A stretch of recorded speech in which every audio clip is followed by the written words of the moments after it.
Shryock, a commitment to excellence. The following is a Sports 5 presentation.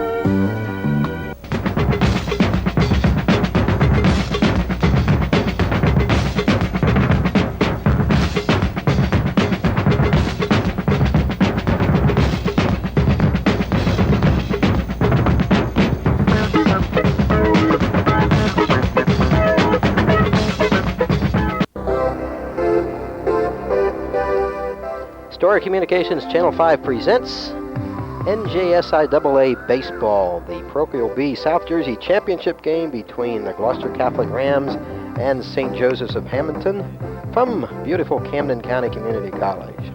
Hi everybody, Mike Bob Shryock today with Tony Powers. Tony, a great day for a very big ball game for Gloucester Catholic, and of course, we had a chance in Channel 5 the other day to see Will Vespi crank up his shutout against Bishop Eustace, ousting the Crusaders. But what a challenge for the Rams today against this St. Joseph's pitcher. Well, St. Joe's coming in here today with a record of 19-2-1 overall in the league, 17-1, 1-1. Kid Fisher is 21 straight wins, so I guess he's going to be a challenge for Gloucester Catholic, who has some big, heavy bats going on. And no question about the performances Gloucester Catholic's been putting in. Will Vesey, like you said, cranked up a beautiful game on Sunday, but Will is not pitching today. Pico Wilson, 4-1, is pitching.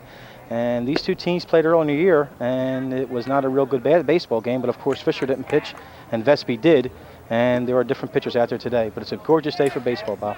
Okay, on the coin flip, Gloucester Catholic is the home team, so St. Joseph's will be batting first today against Pete Gawasson, the Ram pitcher. We haven't seen Pete on Channel 5 yet this season. He'll be facing Chris Caprio, Jeff Passarello, and John Fisher in the top half of the first inning. South Jersey Championship at stake. Only one more game for the winner of this team, and that'll be the state final in Princeton this Saturday. And it's low. Ball one to Caprio leading off the ball game. St. Joseph's second baseman. The plate umpire today is Chuck Marciano. His umpiring partner will be Mitch Price on the bases. Bob, Pico Waskin's only loss this year is to a real good Highland baseball team, and he's 4-1. He throws a real lively fastball and a nice curveball too.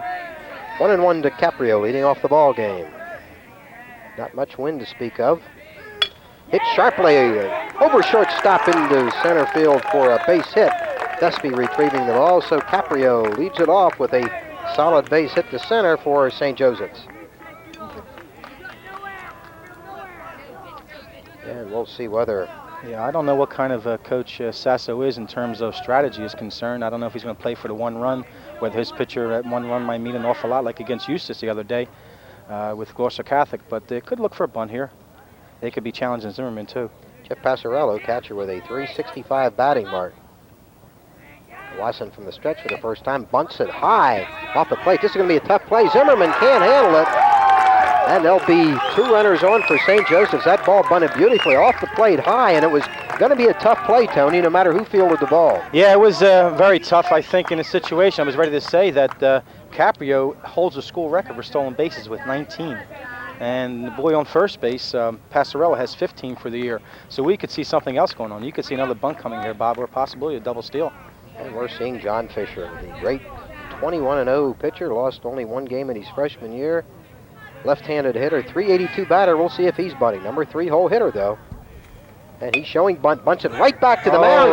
Gawasson can't handle it. Late throw. And safe all around. Boy, he was thinking about going to third on that, Tony, and wound up getting no one. Well, I'll tell you what, he had taken his time. There was plenty of time. The guy at third base would definitely been out because the ball was bunted back pretty hard.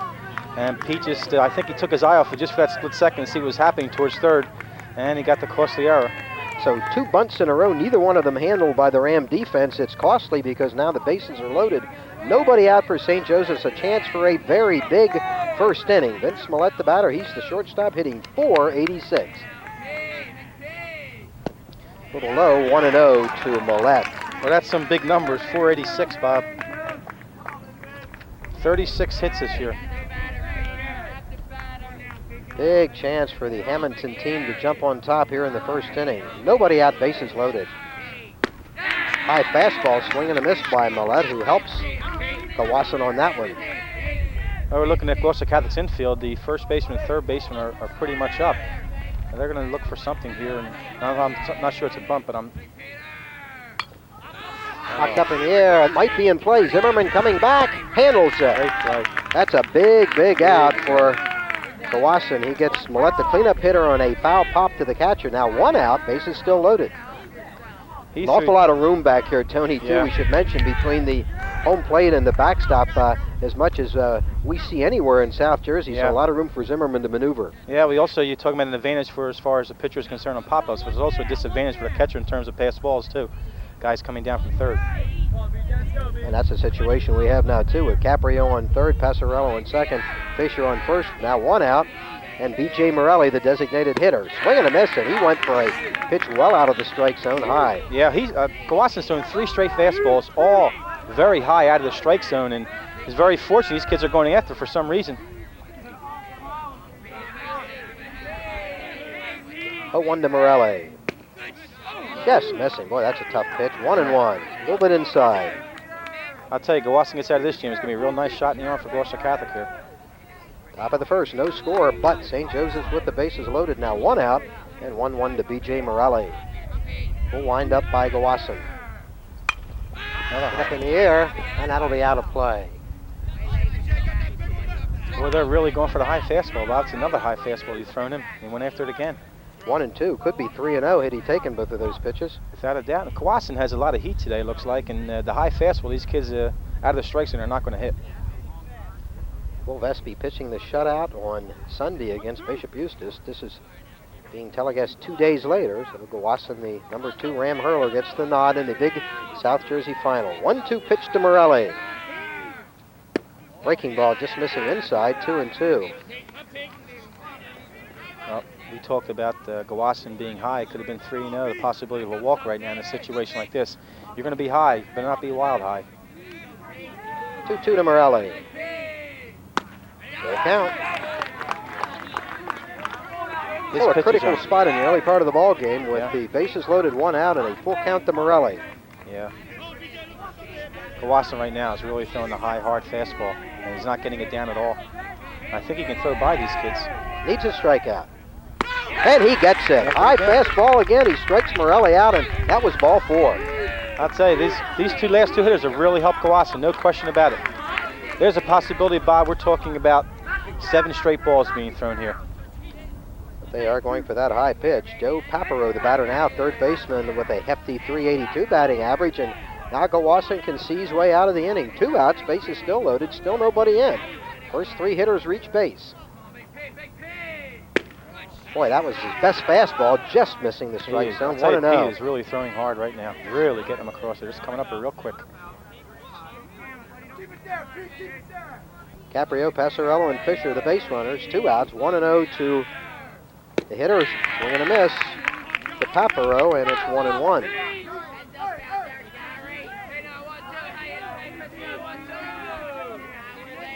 Yeah, what a boost it would be if the Rams could get out of this inning. No question about it. 1-1. Way high this time, 2-1. They get out of this inning with no runs. I'll tell you, you're going to see some excited people on that bench and those people coming in there off the field. Gloucester will pump himself up a little bit too.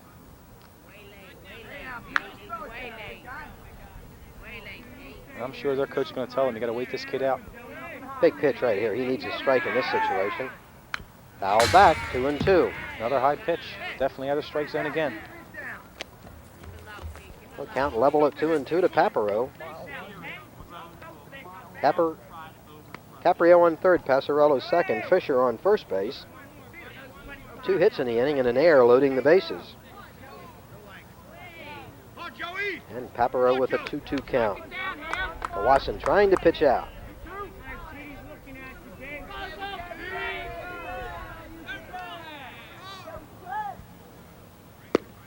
Breaking ball missing inside, full count, so now the runners will be off. Caprio from third, Passarello from second, Fisher from first. No place to put Paparo. That's it. And he'll be looking fastball and he's here. coming fastball, no question about it. And they're coming, the runners are gone. Swing and a miss, another high pitch. Paparo swings and a miss, and he held up. That would have been a run. So Watson pitches out of a very serious situation in which the first 3 hitters all reach base. A pop foul to Millette, the cleanup hitter. Strikeouts of Morelli and Paparo. St. Joseph's scoreless in the top of the first. The Rams coming to bat. Home half of the first inning. It's no score.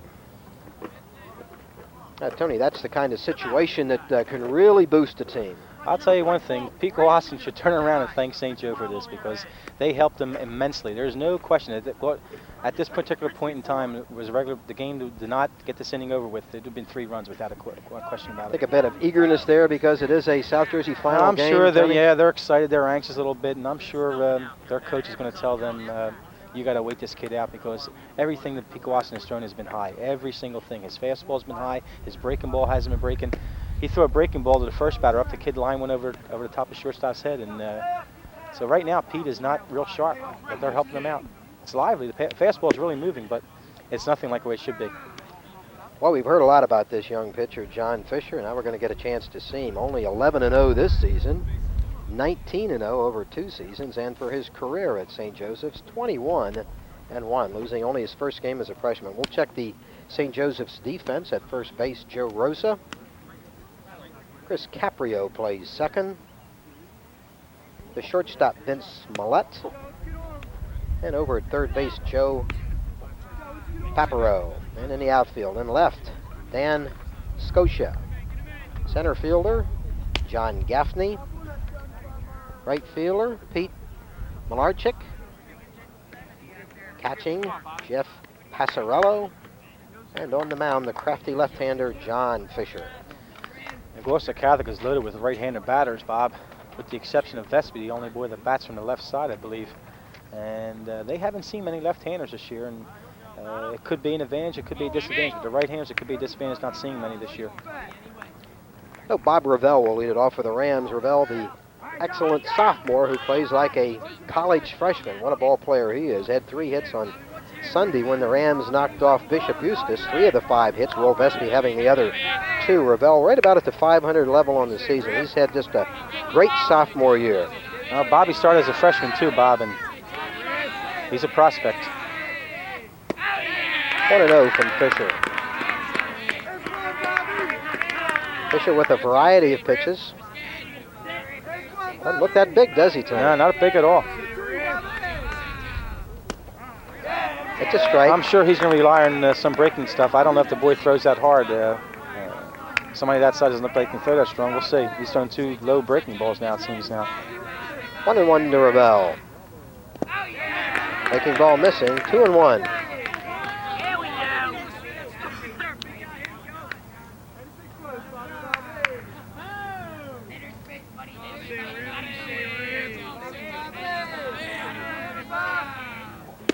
Inside, 3-1, so Fisher in danger of losing Ravel. What would you do in this situation, Tony? Have him take one, or? I'd definitely take one. This kid has thrown 3 balls. Even the strike that was questionable, look a little bit low. I'd definitely have him taken here, although Bobby's a good hitter. Hit sharply, just foul. Boy, that was fouled by no more than 12 inches, and it was close. That had double written all over it. Really ripped by Ravel. Well, so much for the coaching strategy at this stage, but Bobby's a good hitter, and I guess Al said, hey, look, let the kid go along. Boy, he's hitting almost 500. He must be doing something right. So full count to Ravel, and this is his kid, Bob Ravel. He's got 2 more years after this year. It's incredible, isn't it? Well, what a talent. Started last year as a freshman on a real nice baseball team. Went to the state finals. Full count pitch. Hit sharply into center field, dropping quickly. Great catch by center fielder John Gaffney on a ball that really died on him. That was a great play by Gaffney. It came off the bat, looked like the thing was going to move out of there, and the thing died, and Gaffney made a really nice play. Came in hard and made the diving catch. Terrell didn't hit it real hard, but it was a nice play by Gaffney. 1 out. I think that bat might be a little bit encouraging to his Ram teammates, however, Tony. Fisher, on basis of his record, looked almost unhittable. Ravel almost with a double down the left field line and hit the ball pretty well to start. Yeah, he's hit 2 solid. He hit 2 solid shots, and well, Bobby's a good hitter, and but I think you're right. Dave Kincaid. 1-0 to Kincaid. There's a real nice story in this kid. Boy, last year did not play at all as a junior. Came out this year and is just doing a great job for him. He got voted the most improved player in the baseball team this year as a senior. He's hit some shots for home runs this year. 3 home runs on the year, hitting about 460. Yeah, he's up there. 462, 3 home runs. 2-0.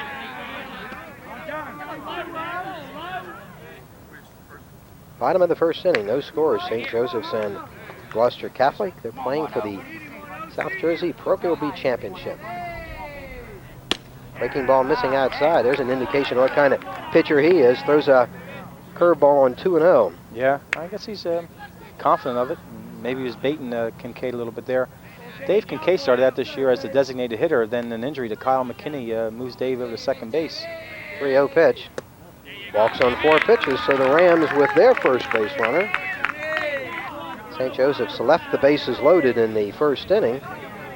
So Kincaid a runner in the heart of the Ram order. Coming along now, Mike Pavlik, number 3 hole hitter. Pavlik having a tremendous season, batting .462, 30 hits in the season. I don't know if they're gonna bump with Pab. Pab can really stick it. With that, with 1 out, Yeah. it's a strike. 0-1 to Pavlik. Mike Pavlik going on to University of Miami.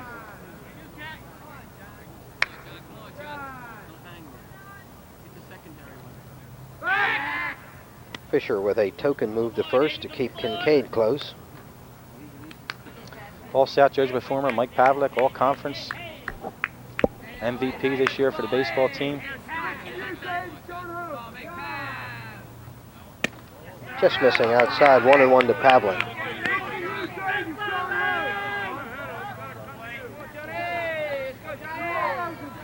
Fisher not particularly happy with Marciano's call on that one. Thought it was a strike. Yep. Fisher again goes to first. They keep going over there. Kincaid doesn't even have a big lead. I don't know what, maybe they're thinking hit and run at this stage, or there's definitely not going to be a steal involved here.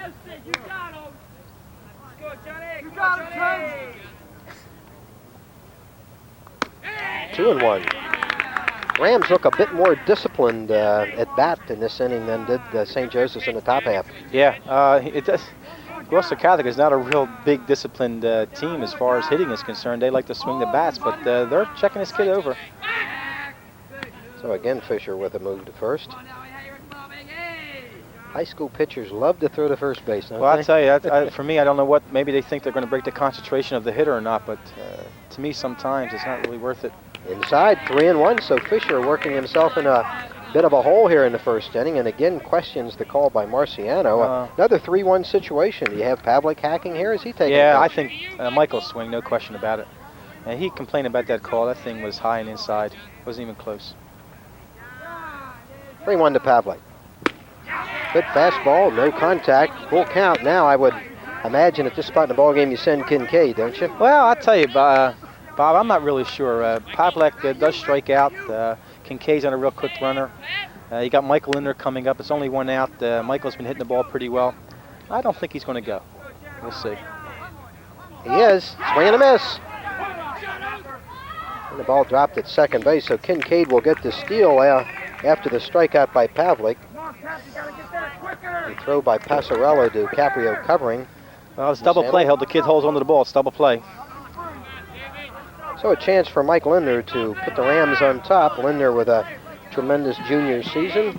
6 home runs, tied for the South Jersey lead in that department. And I'll tell you, I saw Michael hit 2 of them. They were downtown against Bishop Eustace in that first game they played him. Hit Route 70, both of them. Plenty of power. 1-0 to Lindner. What an athlete this kid is. Boy, what a job he did for you with those bad knees, too, Tony. Tell me about it.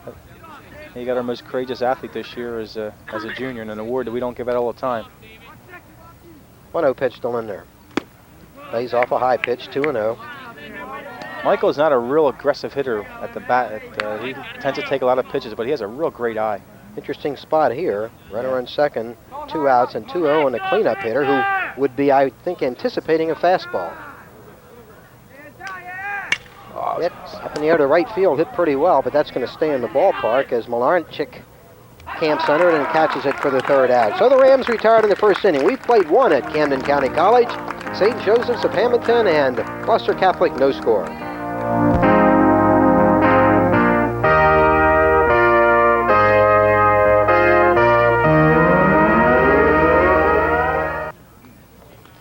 Tony Powers and Bob Shryock at Camden County College. 2nd inning action coming up, Gloucester Catholic and Bishop Eustace. We'll check the defense For the Rams, playing first base today, Mike Lindner. Dave Kincaid is the second baseman. Bob Ravel plays short. And then the third baseman is Mike Pavlik. In the outfield, George Kaufman plays left. Will Vespi, the center fielder. And Gary Powers plays right field. Veteran Bob Zimmerman is the catcher. And Pete Gawasson, the pitcher. Gawasson working out of a tricky first inning jam. So no score, with Gaffney leading off for the Wildcats of St. Joseph's in the second inning. And it's going to be interesting to see if Gawasson settled down any. 1-0 to Gaffney, who's hitting .273. Gaffney made a real nice catch in that first inning. Took a hit away from Ravel. Just missing, 2-0. Last inning was high, now he's low. At a bases loaded, no out situation in the first. He got Millette to pop up, the cleanup hitter, then struck out Morelli and Papero to work out. Hit the left field and hit pretty well by Gaffney.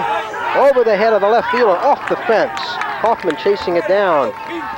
Moving into second base with a stand-up double off the fence. That ball almost went out of here, a double by Gaffney. It was really hit hard. The guy really got around on it. It looked like a high fastball, maybe a high breaking ball that never broke. But he really got around it. It's evident by the fact that he hit the ball over George Kaufman's head, and that thing hit high up on that fence out there in left field. And that is a high fence too. If that would be a normal size fence, we see that would be out. That would have been out of here. No question about it. Been out of here. It's 310 down the left field line. I can't see what the right field line is at this stage, but that was a nice shot. So Pete Lenarchik, the batter, his job now to move Gaffney to third base with less than 2 outs. Gaffney on second. Takes it inside for Gawasson. Caprio led off the ball game for the Wildcats with a base hit. Got as far as third base, died there. Now Gaffney leading off the second with a ringing double. Well, Lenarchik, Bob, leads the team in home runs this year with 3. Hit the right center field. This ball hit pretty well. Vespi can't catch it. Gaffney held up. He round third. He's going to score easily. And another stand-up double from Lenarchik. Back-to-back doubles has given the Wildcats a 1-0 lead. Both balls hit well, Tony. Yeah, I'll tell you, that pitch was on the outside part of the plate, and he really hit the ball very nicely. He really placed the ball. He went with the pitch and hit the ball between the fielders out there. And Vespi, a very quick outfielder, didn't have a shot at it. Vespi playing fairly shallow and playing almost straight away from Lenarchik, who went right in the gap and really hit it well away from him. He was trying to go to the right side and got a bonus out of it. Yeah, definitely. I think it was probably a high pitch, and he just went right with it. Really nice piece of hitting for that boy. So 1-0 Wildcats. Joe Rosa, the batter. Swing and a miss. Now, I question this strategy. He's the number 9 hole hitter hitting 125. Why isn't he bunting here, Tony? Oh, that's what I can't understand either. There's a possibility right now, moving a runner across over to third base anyway. Possibility of a sacrifice fly or error. Something can happen. Pass ball. Good stop by Zimmerman. If that ball gets past him, Lenarchik has third base easily with all the room here. Yeah. So Gawasson burn with back-to-back doubles by the number 7 and 8 hole hitters. Yep, and I'll tell you, thankfully, last inning, this inning could be still going on, that first inning.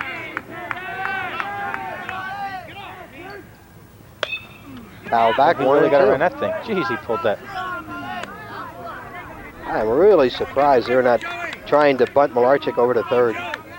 Well, if they have, I'm not really sure either what the situation is. He knows his hitters, of course. Especially a 125 hitter, you would think that he would have to do something, push the ball down the right side. Breaking balls, change-up curve missing on the outside, 2 and 2. The only thing I can think is maybe possibly Gawasson's wild and maybe will stay wild, but you got to go with the strategy, I think. We're not coaches, but we can second guess. Oh yeah, we're allowed to do that. It happens to us all the time. Oh my, another high pitch out of the strike zone, swing and a miss, and St. Joseph's, I think, paid for that gamble.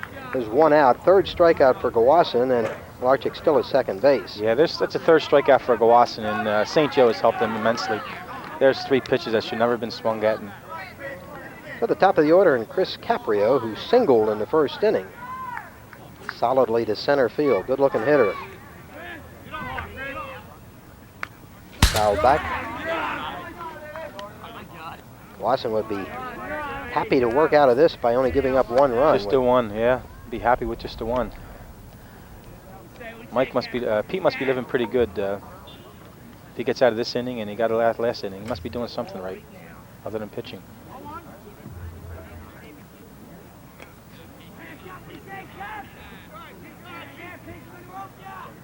Breaking ball missing, 1-1. Real quick runner here, Bob. 19 stolen bases on a year. That in itself is a school record. Pavlik playing in at third, anticipating possible bunt by Caprio. Another breaking ball, beautiful. Nice pitch, really nice pitch. Best curve by Gloucester so yeah, that far, might be the best 1-2. pitch he's thrown all day, too. He really had the kid out in front.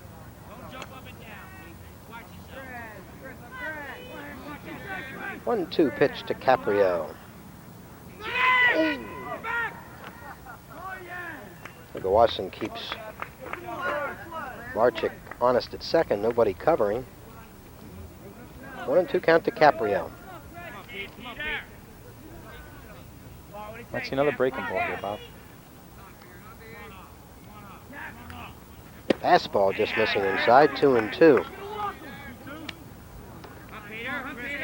St. Joseph's with a run here in the second inning. They lead the Rams 1-0. They're playing for the South Jersey final.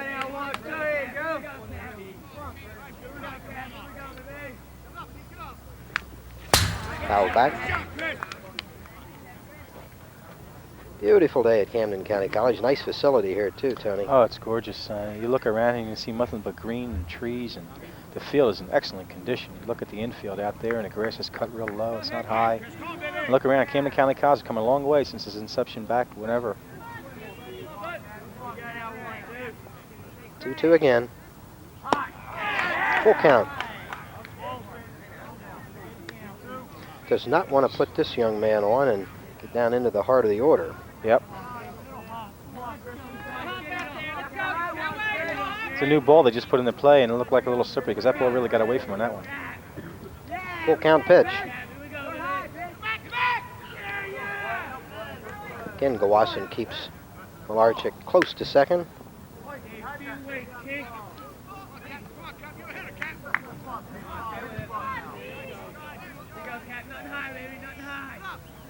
Fastball hit up in the air. It's going to come back foul. Right into the stands. I almost had a souvenir. Just don't hit it our way.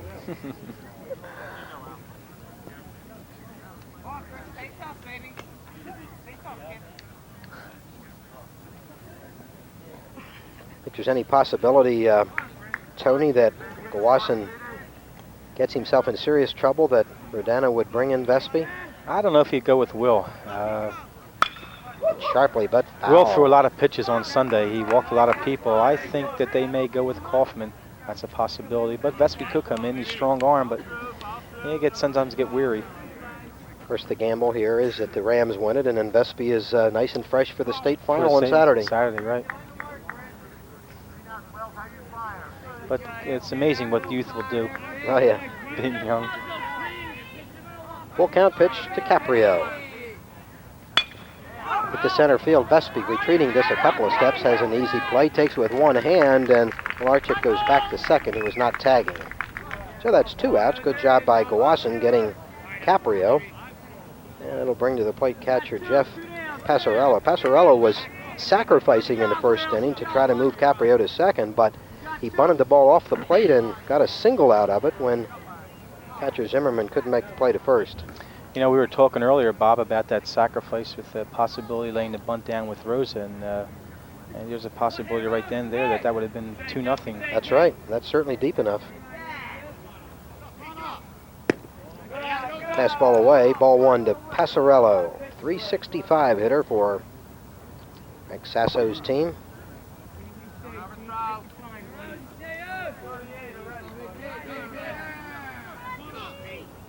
Breaking ball to the left side. Somebody on to handle this one. Shortstop Ravel calls everybody off and takes it for the 3rd out. So good job by Gloucester after Gaffney and Malarchik doubled back-to-back to lead off the inning. However, St. Joseph's breaks on top with a run. They do it on a couple of base hits. We move into the home half of the 2nd inning, and it's 1-0 St. Joseph's.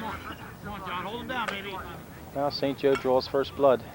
I keep saying this, and I hope it doesn't come back to haunt any of the teams, but we could be looking at a 4 or 5-0 game right now.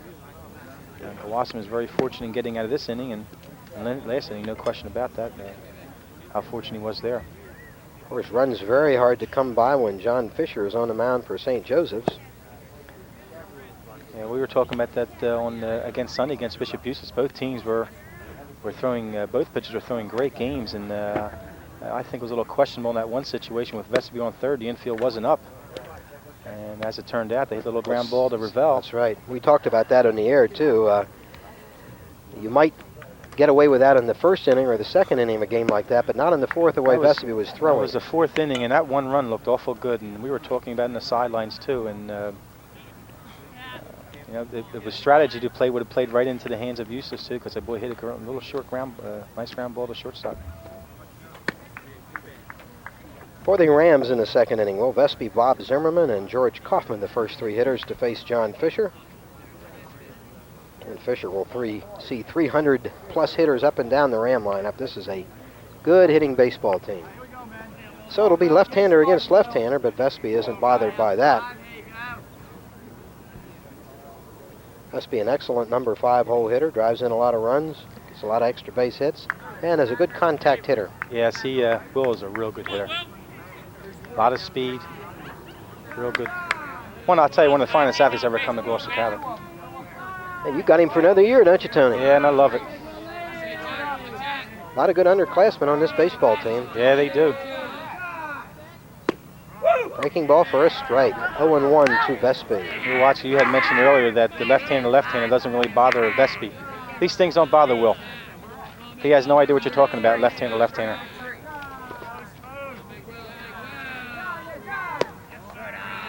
1-1.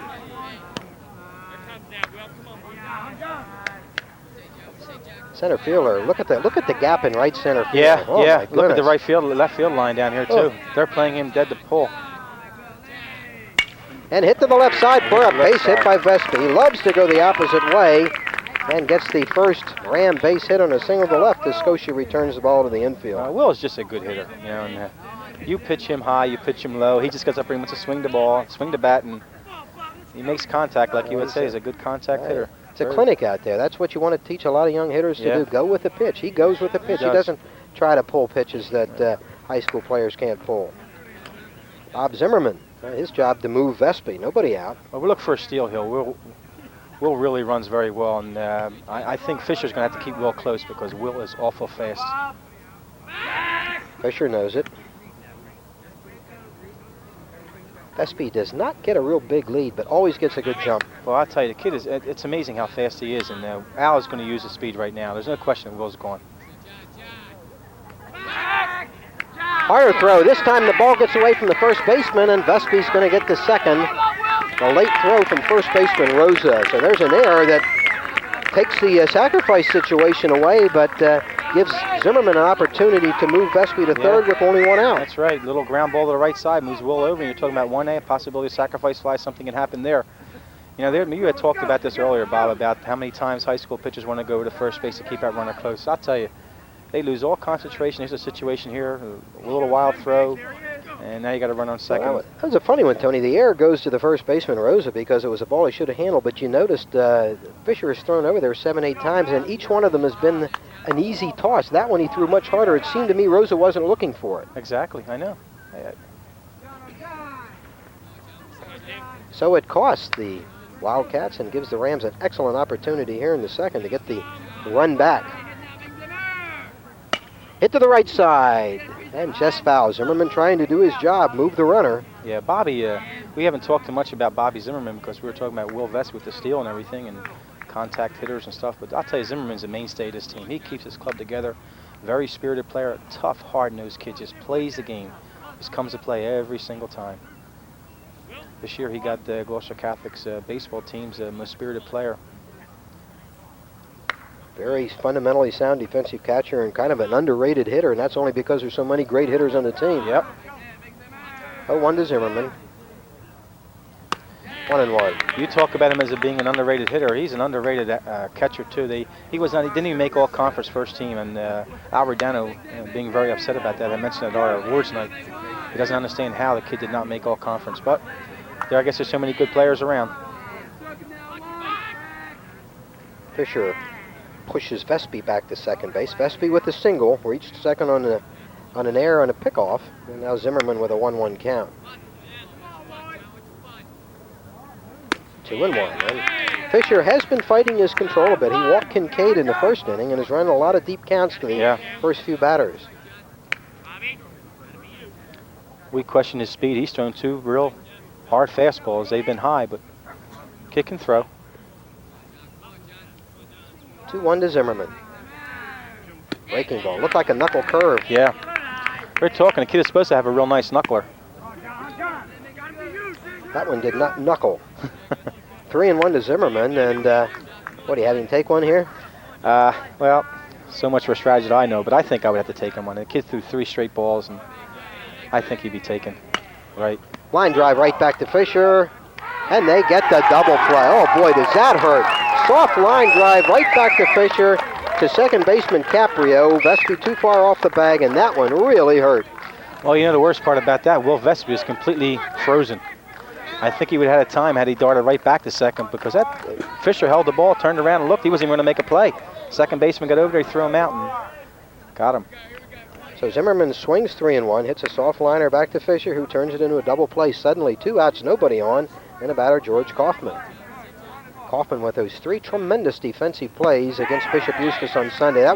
He was really the game saver. Oh yeah, he made that one running, jumping catch in the center field in that one inning, and then he made the throw to third base. George, a tough hitter, tough competitor. Breaking ball. That seemed to lift Fisher a little bit, that double play. Yeah. Bottom of the second, St. Joseph's 1, Gloucester Catholic nothing. 2 outs. The batter, George Kaufman.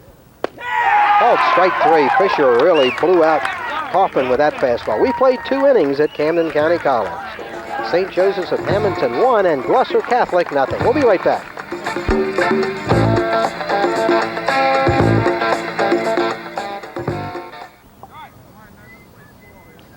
Bob Shryock and Tony Powers at Camden County College bringing you the NJSIAA Parochial B South Jersey Final. The winner of this one heads to Princeton this Saturday to play for the state championship. So in reality, this is a state semifinal game. Unlike the other groups, there is not the middle of the week game this week. John Fisher leading off for the Wildcats in the third.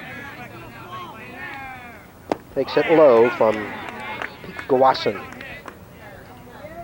Fisher reached in an error his first time at bat. It's going to be interesting to see how pumped up St. Joe gets after that nice inning that Fisher got out of. 2-0 to Fisher. St. Joseph's had a lot of base runners against Gawasson, but only 1 run so far.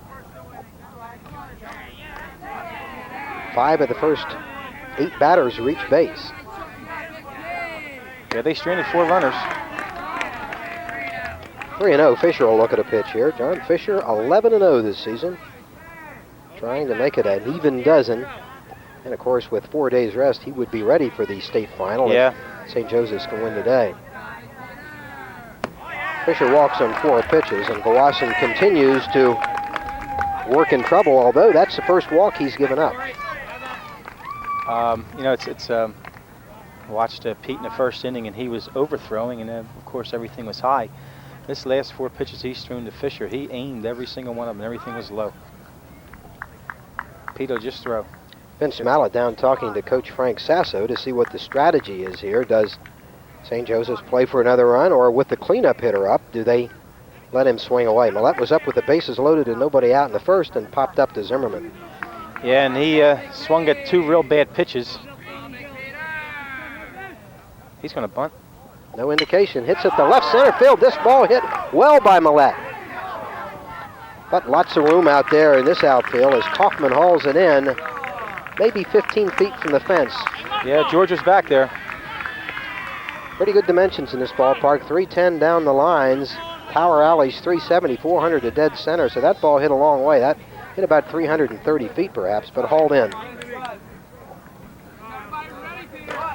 387 down in the gap at right center field.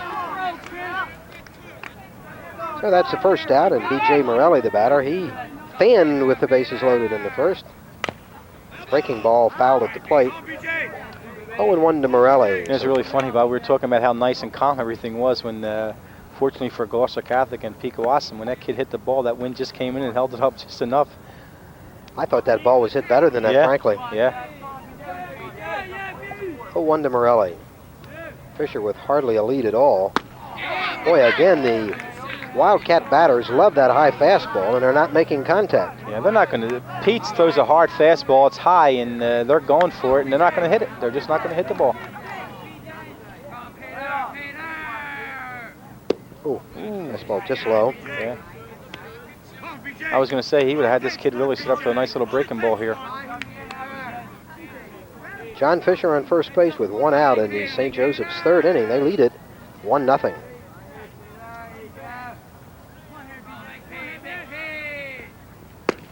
Oh, strike 3. Morelli caught looking. So he's a strikeout victim for the second time.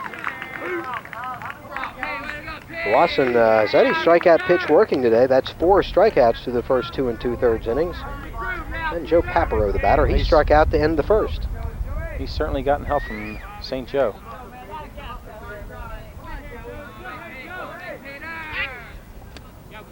Wasson goes to first, but Fisher's only about a stride and a half off first base, so I don't know why Wasson would want to worry too much about him.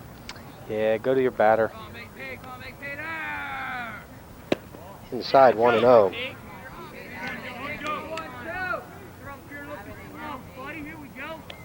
Runs hard to come by again. We saw a 1-0 game just 2 days ago, the Rams defeating Bishop Eustace.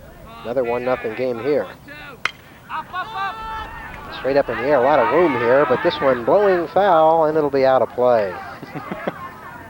You watch the people out there. Put your hand up.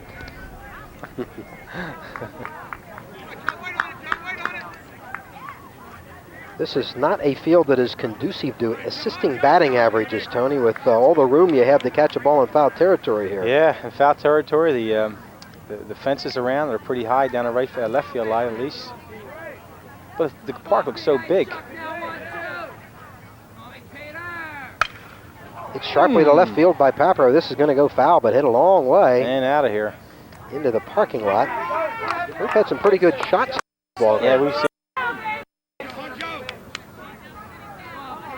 The bottom part of the Wildcat batting order so far seems to be reading Gloucester better than the top half. Well, I guess that the bottom half doesn't go for the hungry pitches. They just don't swing as well aggressively, and they hang around for the good ones.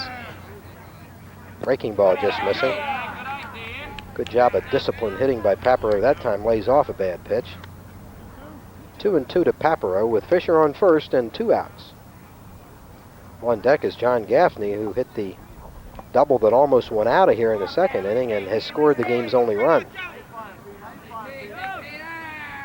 2-2 pitch. This time, batter does not go for the high fastball. Full count, that'll give Fisher a running start from first.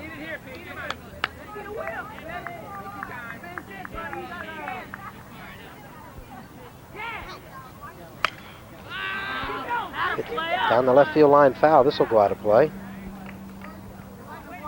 Have to go get some new baseballs.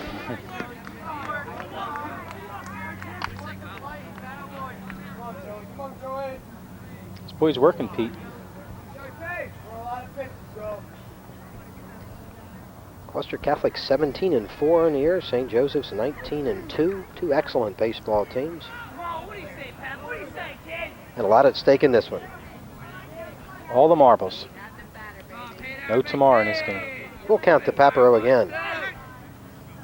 Ooh, tough pitch to take. But you wanted to go and you don't want to go. And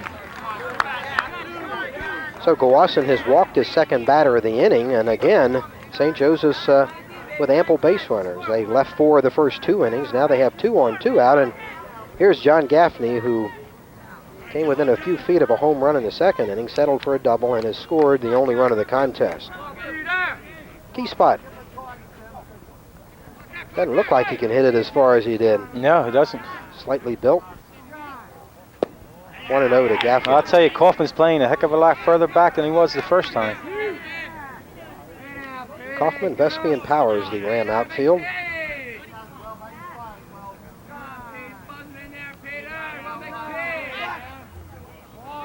Oh, is it a balk? He Yeah. balked. Can't deceive her. He can't fake the throw to first. So a little memory lapse by Gloucester in that one, and that really costs him. It advances the runners to third and second, respectively, Fisher and Papero, and now Rodano might have the option of walking Gaffney, although the batter right behind him, the number 8 hitter, Yeah. Larchik, also had a double in the first inning, or in the second. Gloucester working in trouble in every inning so far.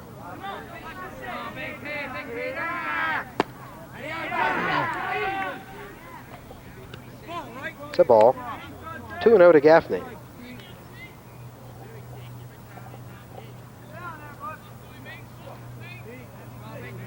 Hitter's pitch coming up here, Tony. 2-0 count. Yeah, right down the lane. It's got a Got look it coming. fastball. Yep. High. Ball 3. I'd give him the base right now, I think. Yeah, I would definitely walk him. He's going to walk him. He's going to walk him intentionally. Definitely. Okay, they give Gaffney the intentional walk. That's the third walk of the inning for Gloucester. It'll load the bases. So for the second time in 3 innings, St. Joseph's has the bases loaded. Now here's Malarchik, who doubled in the only run of the ball game, and what a spot for him as he goes down to talk to Coach Frank Sasso. Yeah, we're going to see how the hitters, how the fielders play this boy, because he hit that one ball in the right center field there, and really a fine piece of hitting. Went with the pitch real nice and hit over the. Vespi is backed up a little bit this time. Yeah, he has. He was playing shallow on this batter last time. Full count, or bases loaded, 2 outs. Just missing inside, 1-0, and Gloucester thought that was a strike. Questions the call by Chuck Marciano.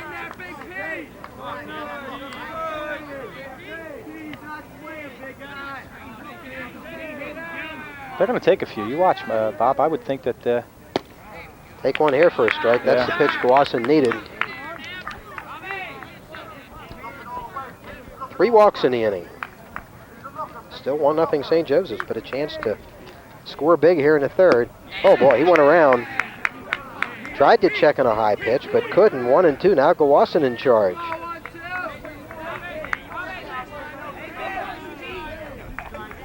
Now he's got to wonder if he's going to see the fastball. Well, what's it, 1-2? Fastball's been his pitch. Might as well come with it. They're going for the high pitches. Swing and a miss. Strike 3. Gloucester does it again. He leaves the bases loaded for the second time in 3 innings. That's 7 left on base by St. Joseph's in 3 innings. What frustration for the Wildcats. However, they lead it 1-0 as the Rams come to bat in the home 3rd inning. Channel 5 very happy to bring you this one. Full diet of girls softball and baseball this spring, working into our summer schedule. A lot of good sandlot events coming up this summer. One of the key events we'll be doing is the 4th annual Gloucester County Amateur Golf Classic at Woodbury Country Club. That is now a 2-day event on July 20th and 21st. The best players in Gloucester County, Bob Lampman, the defending champion, and Channel 5 will be there for action both days in that event. Are you a golfer, Tony? Yeah, I used to play the game a lot. I haven't played in the last couple of years. Gave it up for whatever reason. Love the game, though. You're smart.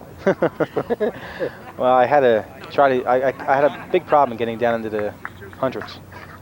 Which 9? Getting back to this game, Pete Watson's fastball is really live at this stage, and I think St. Joe is not that they overestimated him, but they think really highly of his fastball because they have not waited on his pitches. They're way out in front of them. They're swinging at the high pitches. The second pitch that boy the inning before swung at it. He wanted to check on, but it was too late. They're stretching way out in front of him. The foul balls they've hit all down the left field line, down the third base line. So the big story of this game so far, the inability of St. Joseph's to capitalize on scoring opportunities in each inning. They have 1 run, back-to-back doubles in the second, but that's it. Conversely, Gloucester Catholic has had only 2 base runners. Dave Kincaid on a walk in the first, Will Vespi on a single leading off the second, but Vespi was erased on a line drive double play back to the pitcher. Gary Powers will lead it off for the Rams in the third inning. It's a familiar name. You're related to this young man, aren't you, Tony? My nephew. My brother's boy. Have to be impartial now. Tough. Gary is only a sophomore. He stepped into the, he was playing JV up until about mid-season, and then they brought him up, and he started every game since. He's hitting about 286. Guy's a tough kid. 1-0 to Powers. Excuse me? 1-1. I think he said so are the Powers. 1-1 count to Gary Powers, leading off the Ram third inning. Boy, that is a nasty breaking ball in the dirt that Powers went around on. 1-2. This is not an overpowering pitcher, but he obviously has mastered a number of different pitches and has control of all of them. Yeah, he's a junk pitcher. He throws a breaking ball real nice. He has people looking. Hit up in the air. Somebody should handle this one. Shortstop Millette calls everybody off and takes it easily for the first out of the inning.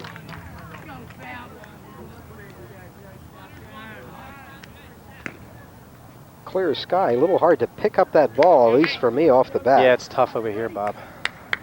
Of course, it could be my advancing years and failing eyesight. What's my excuse? Joe Falcone DHing today for the Rams. Joey, another sophomore, Bob.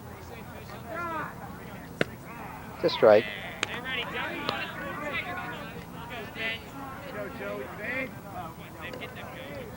There's another kid here, a sophomore. Started out in the JV team. They moved him up as a DH, about 316. Right up the middle, off the glove. Millette with a great play. Oh, that's a terrific play by the shortstop Millette. It was off the glove of Fisher, right to Millette, but he had to short hop the ball, made a good play and a strong, accurate throw to Rosa for the out on Falcone. So you score that one 1-6-3. That is a big league play by the shortstop. Certainly is. Really went with the pitch and went with the ball. Covered, backed him up really nice. Most of the times when pitchers deflect the ball that goes through for a base hit or ricochet somewhere else, in this instance it helps St. Joe. Bob Ravel, the batter. Bob line drive to center field his first time up. Makes a strike. Fisher now beginning to get his first pitch over. And when he does that, he is doubly tough. I tell you, it seems to me the umpire is really giving the pitcher the low pitches. Miss. That breaking ball is really starting to fall off the table now. He's great. He's getting a little more confidence right now. I'm sure he's heard a lot of stories about Gloucester Catholic's big bats, and he's been able to snuff them so far, and this is pumping him up. 0-2 to Ravel. 1-2. Tried a knuckle curve. 1-2. Good waist pitch there. Yeah. Passarello wants a few words with Fisher. Might have been crossed up on that pitch.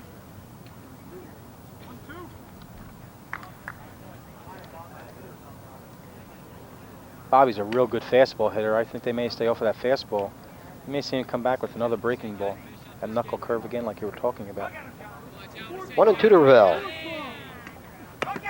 Swing and a miss. Foul ball. Ravel stays alive at 1-2. Looked like that breaking ball again, Bob. Had him reaching for it. That is as severe a curveball as I've seen all spring by a high school pitcher. Yeah, you said about falling off the table. That's exactly what it is. Kabulich had a nice one for Bishop Eustace the other day, but nothing like this one. Inside 2-2. Boy, I tell you, he really mixes his pitches nicely. Yeah, he pushed him back that time, get him off the plate a little bit. Bobby has to hug the plate with 2 strikes against him. Pushed him back some. I think he said he's mixing his pitches. He's got these batters set up real nice. I don't think he'll give him a fastball here. 2-2. No, I think it's going to be breaking ball again. It is a fastball hit down to third. Papero come up throwing off balance throws. Ooh, what a pickup. Right scoop by Joe Rosa at first on a low throw by Papero. 2 excellent defensive plays in the inning behind Fisher. The Rams scoreless again. We've played 3 from Camden County College. A great NJSIAA Parochial B final. It's 1-0 St. Joe's.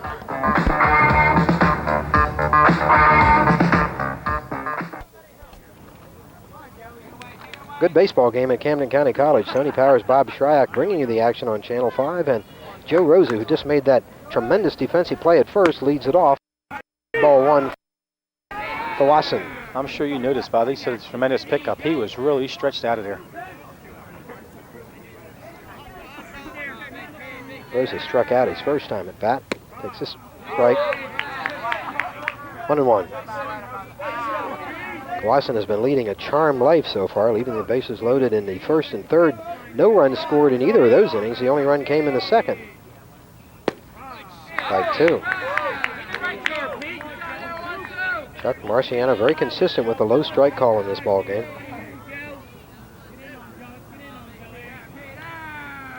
1-2 pitch.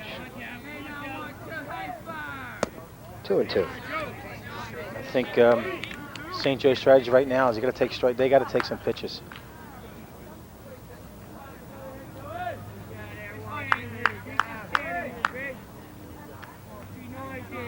Two to Joe Rosa. Swing and a miss, strike three. Gloucester still with that fastball cracking into Zimmerman's mitt. That's 6 strikeouts for Gloucester against his 3 walks. And Chris Caprio will have his third at bat in the ball game. Leadoff hitter singled in the first, flied to center in the second.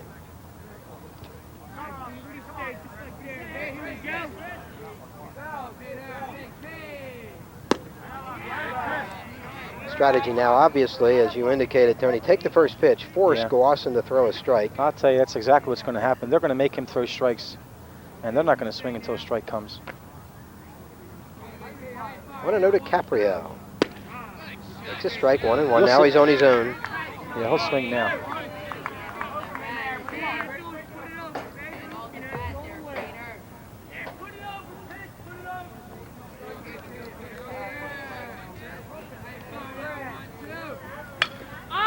Put up in the air. Easy play for the second baseman. Kincaid makes the call into the sun for the second out. So Gloucester settling down a little bit this inning. He has not yet had a 1-2-3 inning. Chance to get one here if he can retire Jeff Passarello. Well, I'll tell you, Pete's on a lot of pitches. And you say that the batters left on base are going to come back and hold St. Joe. In the Gloucester Cadets case, it's a lot of pitches that Gloucester's thrown come back and hold them too. 1-0 to Passarello, who was 1 for 2. Bunt single in the first inning when he was trying to sacrifice. And a pop fly to the shortstop. Warm day, about 86 degrees. 2-0. And Passarello will take another pitch. St. Joe will never get another opportunity like that again. Bags loaded, no outs. Frustrating first inning for them. It's a strike, 2-1. Nice pitch by Pete. What a breaking ball looked like.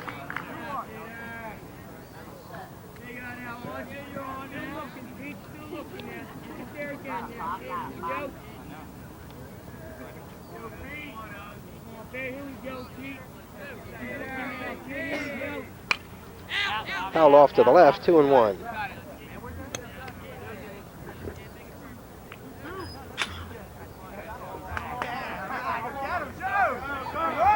Two, excuse me, to Passarello. With 2 out in the Wildcat 4th inning, they lead it 1-0.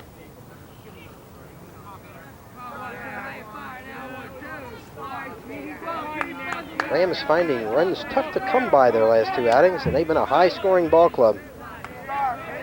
2-2 pitch. Hit sharply to the right side of Kincaid. Nice. Good backhanded stop, sets and throws, and gets him with a good stretch by Lindner.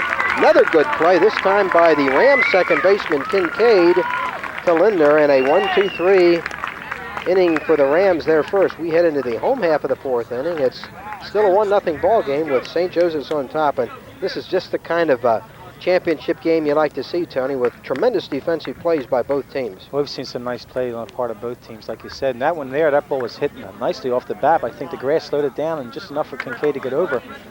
And he didn't make a real strong throw, but Lindner really stretched out and got the guy. Passarello, not the speediest base runner either. That helped a little bit.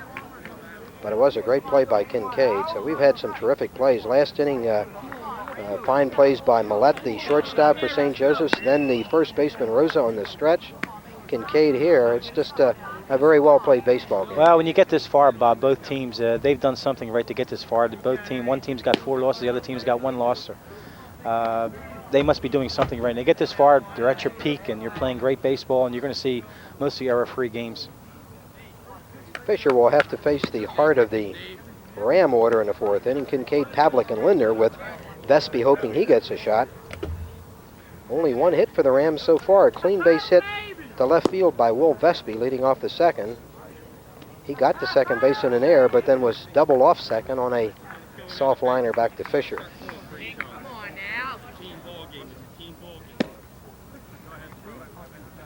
Pretty good crowd on hand. Gloucester Catholic fans really support their athletic programs, and they've had a lot of people at the baseball games we've seen so far. Yeah, Gloucester Catholic does have the notoriety for getting out the spirit. So Kincaid leads it off. Kincaid walked in the 1st inning, then stole second, but stayed there. One of only 2 Ram base runners through the first 3 innings. Vespi the other on the single. Fisher showing us so far why he has won 21 consecutive high school baseball games. Reminds you of Whitey Ford. Yeah, he's crafty. Yeah. You described him as a junk pitcher, and I think that's probably accurate, although that's pretty good junk he's throwing. Yeah, well, I don't mean to degrade You're not the boy. demeaning him. That's right. Kind of an Eddie Lopat assortment. Dave Kincaid. You don't remember Eddie Lopat. You're too young to remember Eddie Lopat. Oh, I remember him when he played for the Philadelphia Eagles, wasn't it? Now listen to the Ram bench as Fisher delivers ball 1 to Kincaid. What is this part of the Ram psych to do this all of a sudden? I'll tell you, our baseball team has a knack for doing this. You'll hear them make comments during the course of the game about different things that different players are doing, and I'll tell you, it has a tendency to rile the pitchers up, and it's amazing when they did that, when as the catcher walked out, the first thing he did was turn around and look at the bench. I assume that was planned. It certainly wasn't spontaneous. It certainly was, yeah. 1-0 pitch. It's a strike, so Fisher answers that, and that noise you hear is the St. Joseph's bench in fans. Now we're into a baseball game. It's like sitting in a gym. Everything's inside now. You're going to hear some din. 1-1 to Kincaid. Breaking ball hit the left field and hit well by Kincaid. Home run! Or is it? Caught? It was caught. I couldn't even see it. I'm sorry. I was caught by the left fielder. Boy, that ball was tagged by Kincaid, caught by left fielder Scotia. Nice running catch, Bob. Nice running catch. Really, kid never took his eye off the ball. Just stayed right with it. Really tagged by Kincaid, but the wind blowing in a little bit, the ball held up, and Scotia with a great play and left. Another fine defensive play. I thought that ball was out of here from I'll tell you, there's again a situation that the wind hasn't been coming. That time it did come, and they held the ball up enough for the left fielder to make the play. Pavlik takes ball 1. Pavlik a strikeout victim in the 1st, so still 1-0. St. Joseph's. I had Kincaid's ball out of here, but very much stayed in the ballpark. 1 out. 2-0.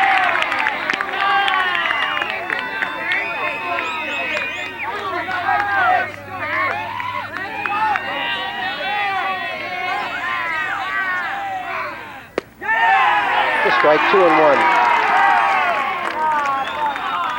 It was like everybody was asleep for the first 3.5 innings. We're playing a little game of up-onemanship, I guess, or one-upmanship, whatever you call it.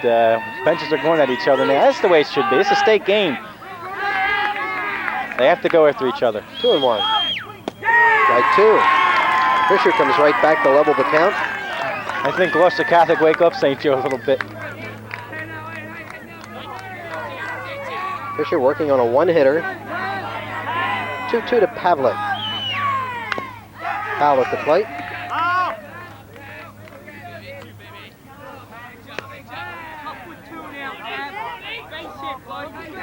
What are we into the 4th now? Bottom of the 4th. 1-0 St. Joe's.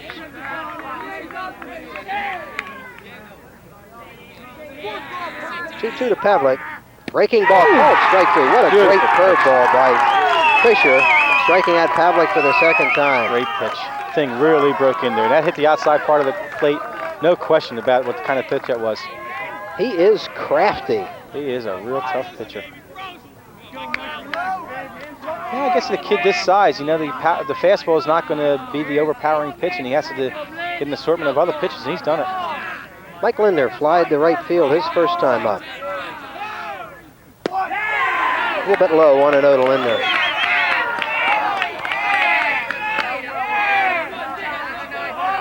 Mike tied for the South Jersey lead in home runs with 6. He'd love to make it 7 in this situation. Low again, 2-0. Linder loves to sit on the fastball. He does. He might look for one here. Yeah, he might get one too. And Michael is not, like I said, an aggressive type of hitter. He likes to hit the pitch where it is, and he's not going to go after anything crazy.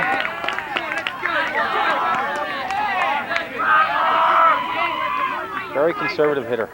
He gets his pitch so he can really hit it a long way. He hits a lot of home runs, Bob, to right center field. Last time he popped up down the right field line, flew out down the right field line, and he goes that way a lot.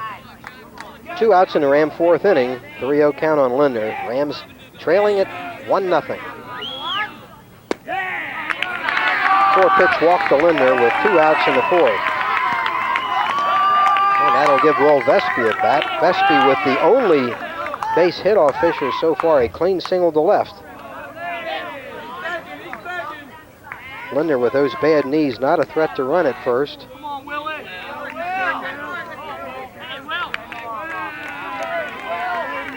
Well, we have 2 out, Bob. I guess he's just going to hit away. I doubt if Michael's going to go. Fouled back by Vespi, 0-1.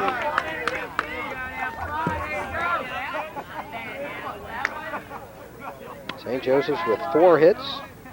Rams with only 1. Bottom of the 4th, and a tremendous high school baseball game. Great plays we've seen so far on the part of both teams. Vespi loves to hit to the opposite side. Fisher chases Linder back.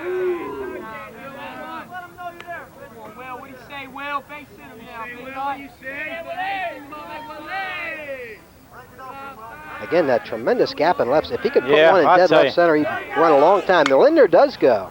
Said he wasn't a threat to run, and he just took off. That could have been a hit and run, that situation, Bob. The pitch was out of the strike zone, and Will went with it. So 0-2 to Vespi. Fisher on top of the Rams center fielder.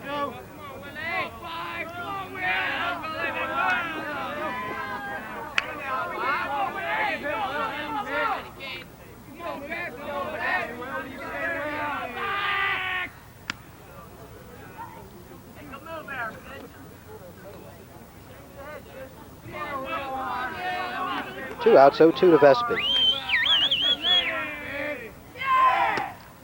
Pitch out, nothing doing. Hit and run not on this time, and it's 1-2. Very confused that time.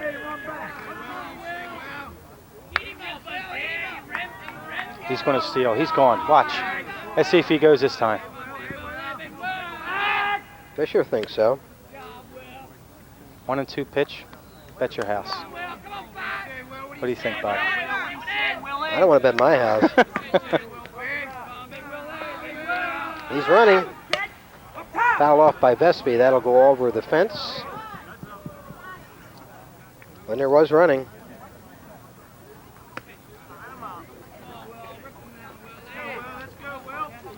It's amazing how much punishment those knees of Mike's can take. Yeah, I'll tell you, there's a tough kid, boy. They don't make too many like that kid around.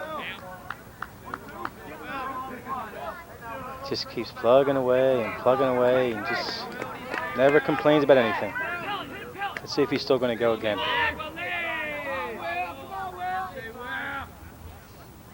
It's sharply to the left side. Get down, Michael, Millette. get down. And they get the course at second. Millette to Caprio, the middle of that Wildcat defensive infield, excellent. So again, the Rams down without a run. We played 4 excellent innings from Camden County College. It's a 1-0 St. Joseph's lead. We'll be back.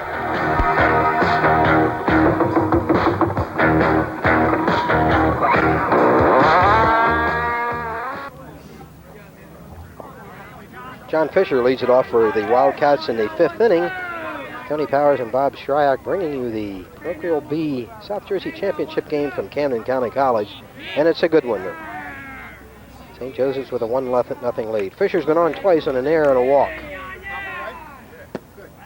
Takes ball 1 from Pete Gloucester, who had his best inning in the 4th, retiring the Wildcats in order. Big gap in left center for Fisher if he can hit one there. This kid's not only a great pitcher, but this kid's hitting 382. Again, the Wildcat strategy to force Goffson to throw a strike, 2-0 on Fisher, so he'll look at another pitch here. 3-0.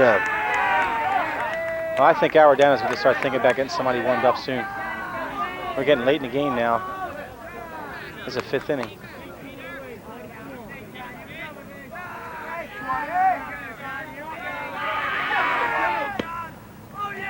4-pitch walk to Fisher.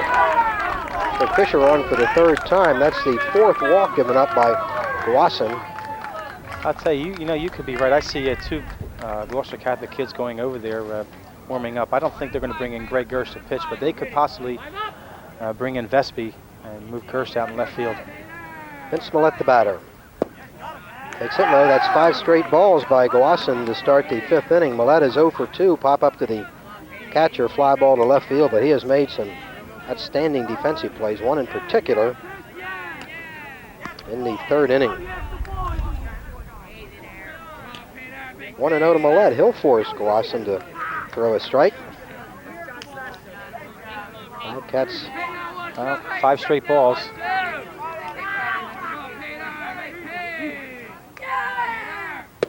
It's 6. Yeah, you're not even going to see. You're not going to see any hit and run. You're not going to see any steals. You're just going to see straight baseball in terms of getting the ball over the plate.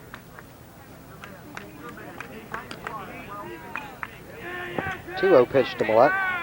Oh boy, 3-0, and Gloucester seems to have lost his location here, in danger of putting the first 2 batters on base. And the Rams running out of innings in this South Jersey Championship game, top of the 5th. Well, he walks this batter out. He's going to have to make a decision somewhere along the line of who he should bring in. Is Vespi, is he strong enough to go this distance? And you might be right, Bob. He only has 3 innings to throw, and there's no tomorrow, so he might have to go with his best. 3-0 to Millette. 8 straight balls, and the first 2 Wildcat hitters in the 5th, Fisher and Millette, both walk. Radano started out to the mound. Now calls time. Well, he could make a move now. Let's see. Radano doing an excellent job as the baseball coach at Gloucester Catholic. Tough spot here for Al. Yeah, it's decisions that coaches have to make, and they're not easy. And of course, he can be condemned later on for them. But Al does a great job. Very low keyed. Doesn't get excited. Just comes out and coaches baseball. Vespi standing in center field, wondering if he might get the call. Well, you'll see Will every now. He's going to start inching up. He is inching up. He's more than inching up. He's walking in, but yeah. he hasn't gotten the call. Well, what he's trying to do right now, I'm sure he's trying to get Al Radano's attention to see if he can come in or not. Got to stick with him. Yeah, they'll stick with him. It's a little confidence builder. Let's see what happens with Pete. I would imagine that this will be his last batter if he walks him, though. Well, if he gets 2 straight balls, then you can see Will come in here.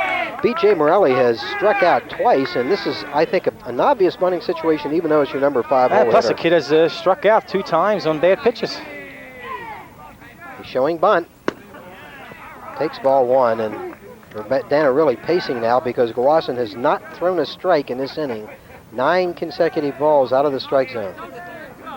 Morelli will look at another one.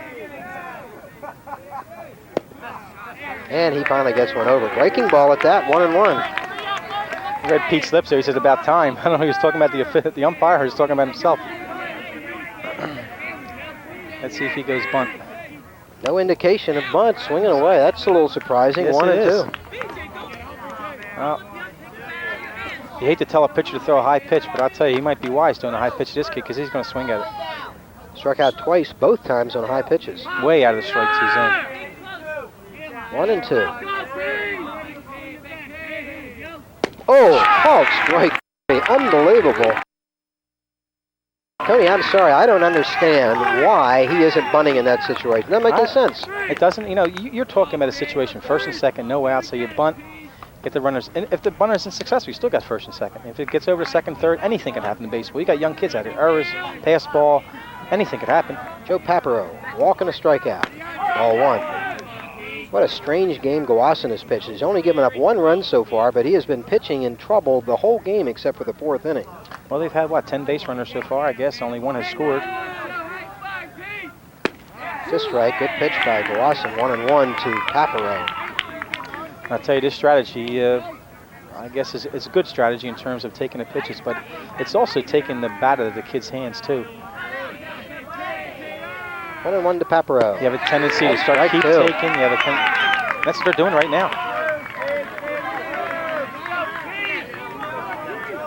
I tell you, Watson's pitched a gutty game. He has, yeah. It hasn't been a beauty, but he's pitched a gutty ball game.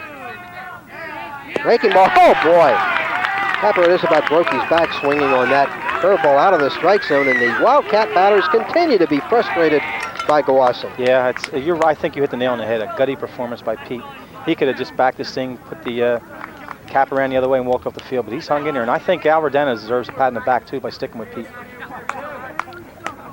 So now Gloucester can work his way out of it. Still Fisher at second, Millette at first, but now 2 down. 8 strikeouts by Gloucester, 5 walks.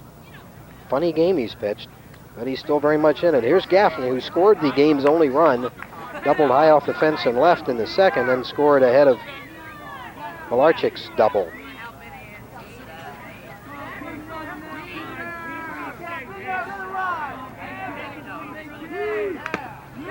Foul back. 0-1 to Gaffney. Gaffney with a perfect day, double and a walk. In fact, Sasso changed the strategy. Had Gaffney go for the first pitch. Well, he went down and talked to him. He may have told him. He may have realized himself, too, that the kids were telling him being laid back, and they were waiting for pitches to come in there instead of getting up here and swinging. They have a tendency to become too conservative. And did he check? I think he checked.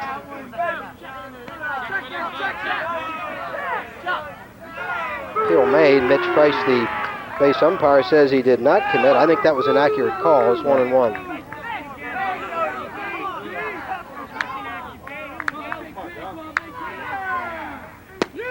Two and one. Top of the 5th inning is still 1-0 lead for St. Joseph's of Hammonton, and a very interesting ball game. 3-1. It's back up high again.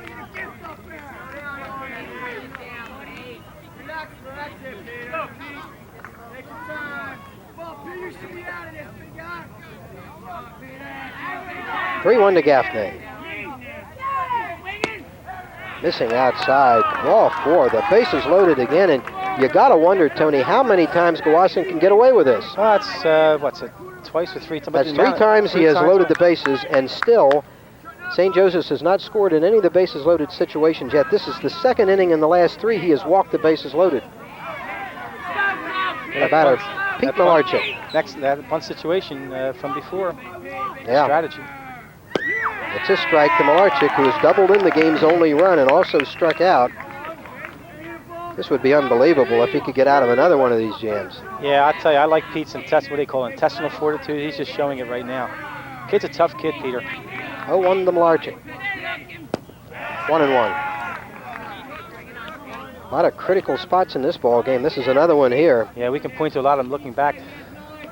But you know, you don't figure they're going to get many runs off Fisher, so they can't afford a base hit on Malarchik here. Foul back, and Gloucester on top of Malarchik, 1-2.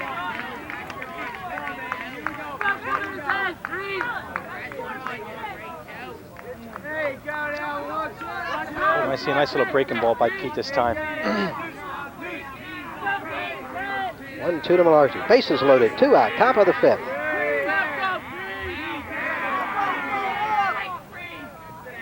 Hit the center field. This ball hit well. Yeah, Must be chasing it. Can't get it. 1 run scores, 2 run score. Gaffney rounding third. He's going to score on a bases clearing double by Malarchik, who has driven on all 4 runs in the ball game on 2 doubles, and boy, does that hurt, Tony. Well, you know, we had talked about this earlier. You know, we had said whether somebody's going to be hurt by these number of people on base, whether it's going to knock down St. Joe because they're not scoring, or whether they're going to kill Gloucester Catholic because they're putting that many people on base. And as it turns out, it becomes Gloucester Catholic's disadvantage at this stage. That ball really tagged by Malarchik. He is the number 8 hole hitter, and he has hit the ball hard twice on these 2 doubles. He has driven in all 4 runs. Yeah, and I'll tell you what, the last double was in the right center field. This one's in left center field. And the batter will be Joe Rosa. 2 outs, 3 runs in. 1-0 to Rosa. I really thought Will Best was going to catch up to that thing. Looked like it was up there high, but you could see it better than I could. I thought the thing was going to stay up. But really carried. He hit it well. Yeah, he did. 2-0 to Rosa. Now Rodano coming out, indicating he might we're make going to change, I think, right now. Georgie Kaufman. Yeah, they're going to move Kaufman in.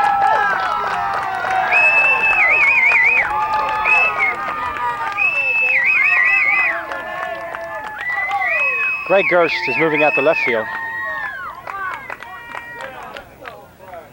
So Gerst will bat in. Where will he bat? Kaufman coming in to pitch. They'll keep him probably defensive. He won't bat. Okay, so Falcone will continue to DH, and Gerst will be the new left fielder. Yeah, Gerst on Sunday did the same thing. Played left field, and Kaufman played center when Vespi pitched. We're going to take a quick break from Camden County College, where there's a pitching change, and St. Joseph's leads it 4-0.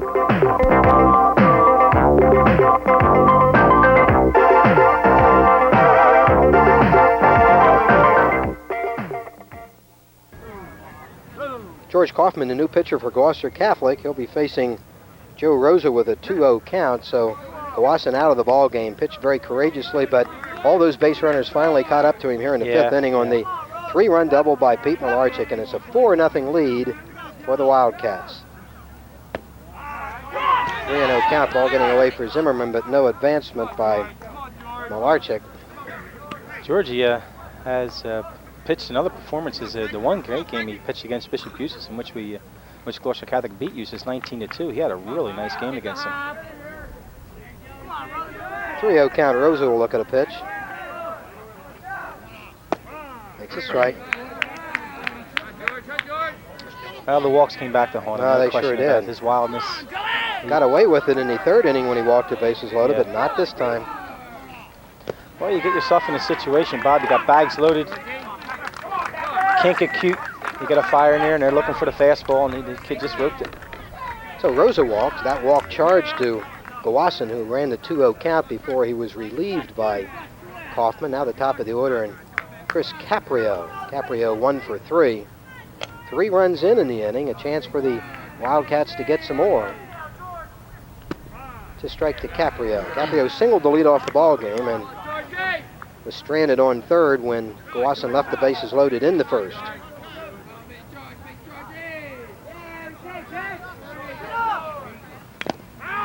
Breaking ball hammered foul at the plate, 1-2 to Caprio. Well, you don't like the idea of giving John Fisher a 4-run lead, Tony, at this stage in the ball game. Yeah, well, they had 3 shots at him, and you got Battle in the batting order coming up, I believe, in the 5th inning, and it's not going to be easy. Breaking ball. Caprio holds up. Zimmerman keeps it in front of him. He just a technically sound defensive catcher. Yep. 2-2 to Caprio.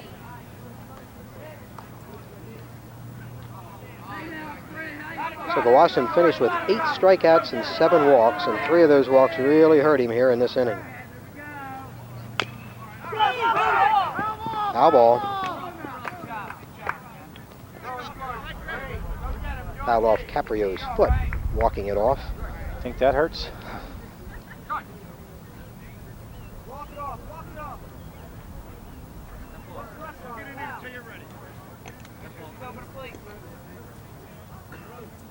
Loser of this one is finished for the season, and be a fine season for whichever team loses. But the winner, of course, goes on to Princeton.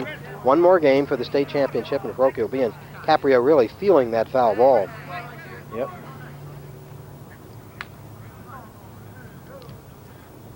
Let's take a walk down and talk to Frank Sasso, who has had a lot of company down at third base today. Yep.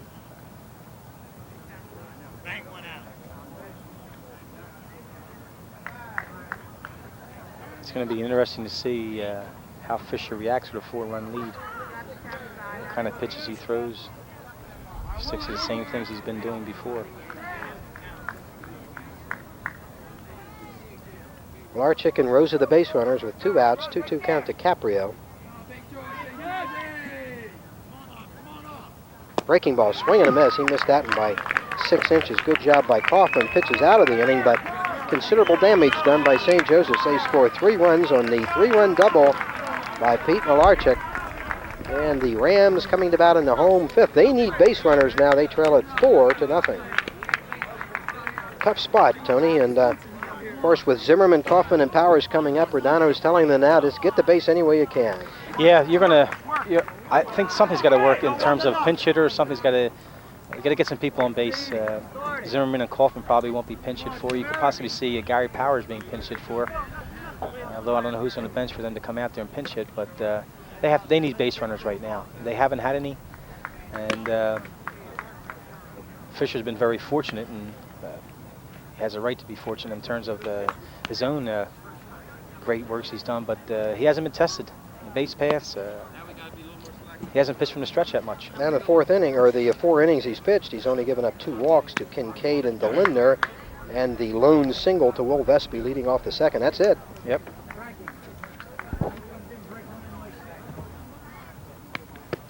But like I said before, it's going to be interesting to see what kind of pitches these kids throws. I think you're going to see more of the breaking ball, tantalizing the hitters. Well, when you're 21, you have a winning streak at 21 in a row, you've pitched in all kinds of situations, so I would imagine that he is up to any kind of a situation. Zimmerman will lead it off for the Rams.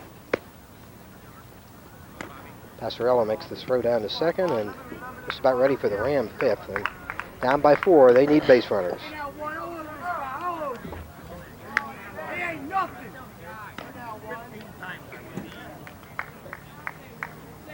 Rams running out of innings in 1984.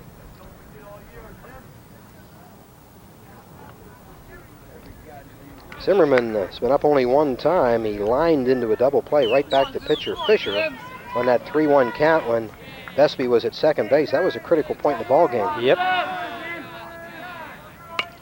Fouled back by Zimmerman. There's no outs at the time too, Bob. Got a runner on 2nd. 0-1 to Zimmerman.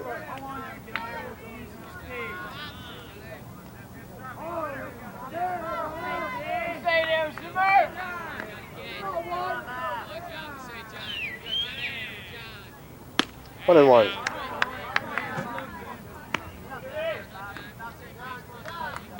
Looking at Fisher, he does not look like a strong, but his legs are strong looking.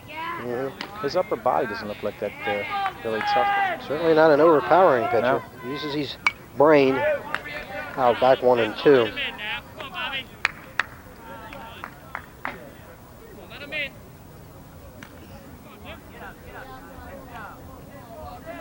Zimmerman leading off the Gloucester Catholic 5th. Rams find themselves on the short end of a 4-0 score. Swing and a miss. Nice pitch, nice fastball right down the plate. Maybe his best fastball of the game. Zimmerman goes down. That's 4th strikeout for Fisher, so he only has half as many strikeouts as Gowasson did before he went out, but he's had great location, Well, I'll tell you, great defense behind him. Gotta kind of feel sorry for Albert down at this stage. There's not much he can do unless you get people on base. And that's up to Fisher right now. George Kaufman, a strikeout victim, his only other trip. Right down the pipe. 0-1 to Kaufman. They're laying back too.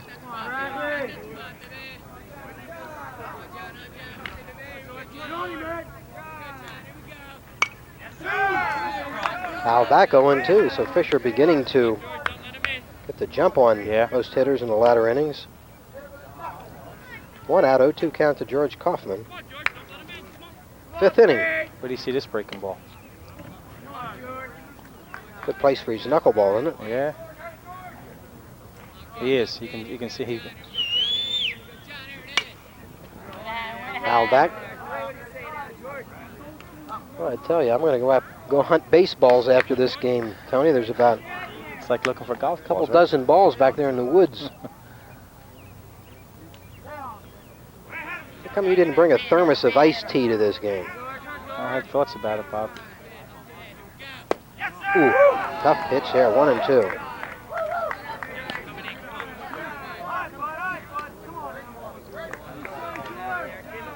John Fisher, 11-0 this season alone.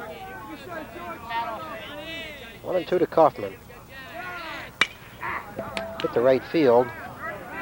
Right fielder got a late start, and a great play by the second baseman, Caprio, over the shoulder. He made that play look easy. He did.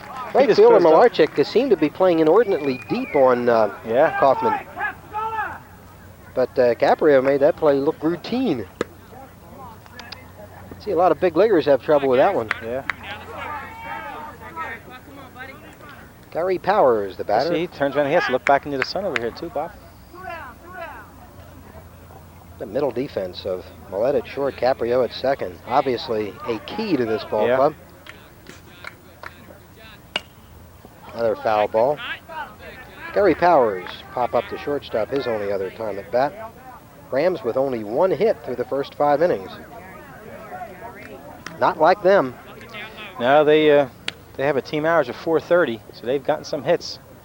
This kid has just shut them down completely. But it's not over yet.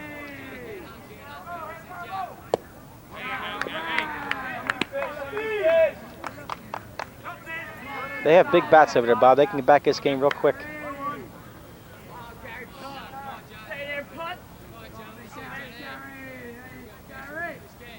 In the dirt.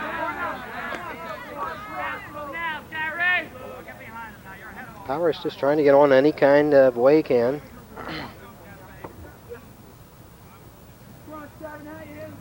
Passarello out to talk to his battery mate. They've had a lot of conversations through the years. This boy's got another year left too, right, Fisher? Yeah. Come on, Gary, come on.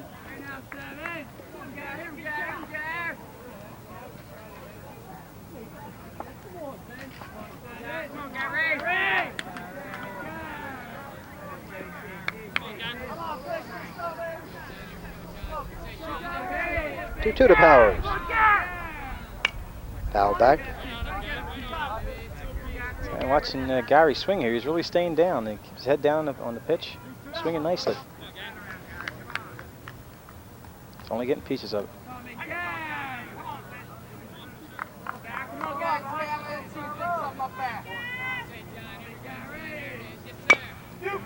Going to beat it out. A tough place, Millette. Strong throw. Oh, it's late. Powers beats it out for an infield hit. Millette did all he could on that ball. Yeah. It's a high Powers chop. beats it out. Gary's pretty quick. It's in the line pretty quick. Beat it out. Only the second hit for the Rams. Vespi with the other one back in the second inning. So, see if Powers generated a little bit of 4-0 lead. offense. 4 runs behind. I don't think we're going to go see any steal. Do you, Bob? I certainly wouldn't send him. 1-0 to Joe Falcone. The Ram bench coming alive again. They'd like to see Falcone get on and give Ravel a shot in this inning. Yeah. That's the key. Good to see Falcone get 2 runners on. Ravel, good hitter.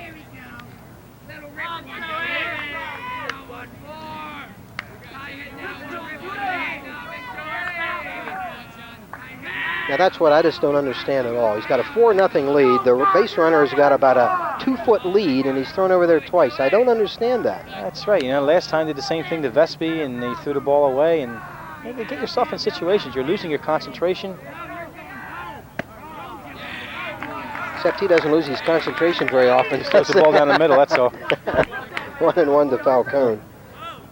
Falcone hit the ball that was deflected by Fisher to Millette in the third inning. Millette turned it into a great play to Rosa.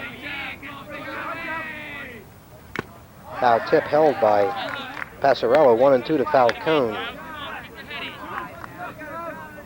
And nice big swing that time by Joey Falcone.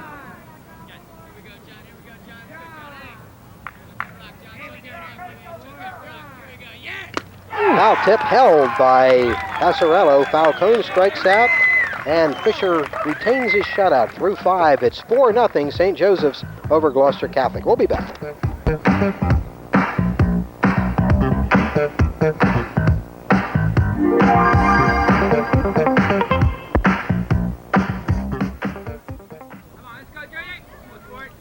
Channel 5 bringing you the NJSIAA Parochial B South Jersey final from Camden County College. Gloucester Catholic on the short end of a 4-0 score with St. Joseph's of Hammonton, and the relief pitcher George Kaufman delivers ball 1 to Jeff Passarello. Passarello 1 for 3 today. Tony Powers and Bob Shryock bringing in the action. Ooh, hit on the line by Passarello, but right to the right field. Drops the ball. Right fielder Powers drops the ball, and What are you doing down there? Passarello will have to hold at first base, and got hit right in the face. I think right fielder might have been injured on that play. Yeah, right field's glove. Out of the ball game. I don't care who it is.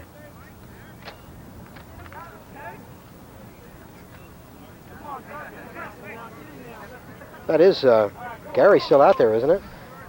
Yeah, yeah. So, you know, of course, we don't know whether the sun got in his eyes on that one or not. It looked like it went right through the webbing of his glove, Bob. Certainly was right in front of it. It's got to Yeah. be an error.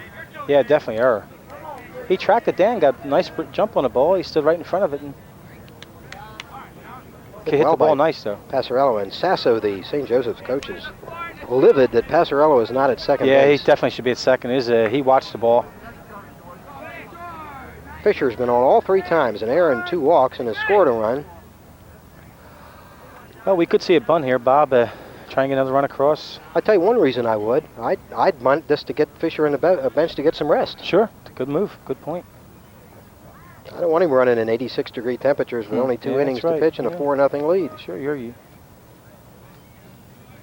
No indication of bunt. Gets past Zimmerman, and Don't need Passarello will easily get to second base. I don't need the bunt now. And that'll be a wild pitch charge to Kaufman, so Well, you still could see I'd the still bunt. bunt, sure. You still could do it. See it. Get the guy over to third. Passarello on second after the wild pitch. 4-0 lead St. Joseph's, top of the 6th. And the Wildcats have had a lot of base runners in this one.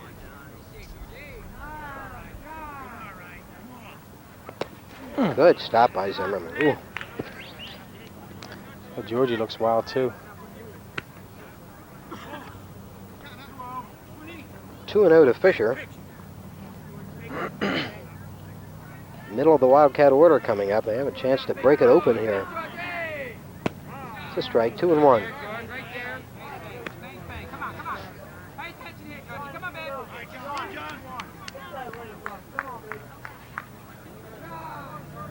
Of course, you just like to hit it to the right side here and move the runner. Steal. Steal by that's oh boy, they have it Beautiful dead. throw. Oh, great throw. Great throw from Zimmerman to third baseman Pavlik for the out on Passarello. Now that is a strange play, isn't it? Left-handed batter up the plate. That is a strange play. Kaufman's ball is going to the outside. I mean, there was the kid didn't even have a I don't know. Well, Sasso, the coach, and also who's handling the chores at third base, is kind of walking around in a daze. I don't know whether Passarello ran on his own or not, but or maybe this kid missed a sign too. You know, you never know. but that is that's a run that that keeps you from coming to a tie with a grand slam home run too. That's the big right, fifth you never run. know. Hit sharply to right field by Fisher. That's up against the fence. Fisher heading to second. And he'll have a stand-up double. Now that makes that There's your fifth run, play at Bob. third base really loom big. Fisher really teed off on that pitch. I see Coach Sasso down in there in line, third base line. He's walking around. Something's very upsetting him, whether it be the fact that one of those players missed a sign, they ran on their own, or kid missed a bunt sign. Something happened there. So Fisher showing us he can do a little bit of everything. He's been on all four. He got around that thing, didn't he? And that's 320 down at the right field line, I think. And that bounced stiff. One hop against the fence. Yeah. And Smollett. Not 0 for 2, but he's walked and scored. To the left side. Ravel makes the play. Good stretch by Linder. That was a tough. Ravel waited for that ball. He wasn't quite sure what he wanted to do with it, but got off a strong throw for the out. Yeah, Bobby's got a strong arm. He doesn't look like he's a real strong individual. He gets the throw really nice, and I'll tell you, Mike Linder made a nice stretch. Beat the runner. It's a bang-bang play. You know, with some big hits at a couple of key places, and if you don't have the guy thrown out at third here, St. Joe's got a lot of runs in this ball game, Tony. They really have kept it close by not taking advantage of scoring opportunities. Yeah, Gloucester Catholic's fortunate enough to only be down 4 runs. B.J. Morelli not having a memorable day so far. 0 for 3, all 3 strikeouts. To the left side, Ravel takes the big hop this time in the hole. Strong throw, and easily gets Morelli. So Kaufman pitches out of trouble. Should have been a run for St. Joseph's, but they get nothing. And the Rams come to bat in a home 6 innings, down to their final 6 outs in this one. They trail it 4-0, but still a long way to go. He's going to say something to the... I don't know whether we want to turn the mics off with Sasso coming over to the bench or not. On Passarello is Sasso talking to Passarello, his catcher. Don't want to upset him because he's doing such a great job behind the plate. Yeah, he's a sound catcher. He does do a nice job behind the plate. But I got the feeling that he made a mistake on 2 parts, not running that thing out that one time. Should have been in second, then the steal over here. And that was a perfect throw by Zimmerman. He won't win the Maury Wills base running award for his exploits that inning, will he? You know, I'll tell you something, Bob. You know, you talked about having Fisher lay the bunt down to give him a rest. He did a lot of running that inning. He really legged it out to get to second base off that one hit that he hit, and then he going from second down around the third off that last out. So that could have taken something out of him. Not much, but it's enough to turn things around for Gloucester Catholic a little bit. This has got to be the inning, Tony, really. It's the top of the order for the Rams. Ravel, Kincaid, and Pavlik with Linder, Vespi behind them. This is the inning they like to put some base runners on. Yeah, you're right. You know, you're looking at a situation. These 3 kids right here have had 11 home runs between them on the year, and they're batting probably an average of around 480 for the season. So anybody who went up to plate for the 3rd time around would be these guys right here. Ravel 0 for 2. Of course, the Rams, who are used to big production ball games and having their hitters bat 4 or 5 times a game, are only coming around for the 3rd time in this one, in the 6th inning, and that's rare in itself. Yeah. But they've only had 4 base runners in 5 innings, and 2 hits by Vespi and Powers. Ravel has not been held hitless too many games this year. He's 0 for 2 today. Breaking ball beautifully for a strike.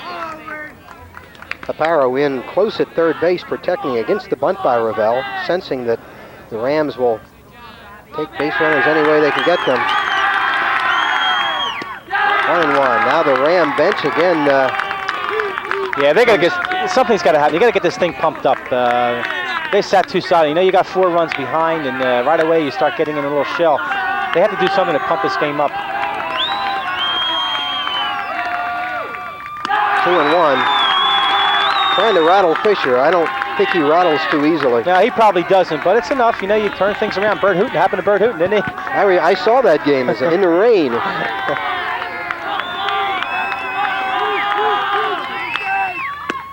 All 3. Now Ravel's got to look at a pitch here.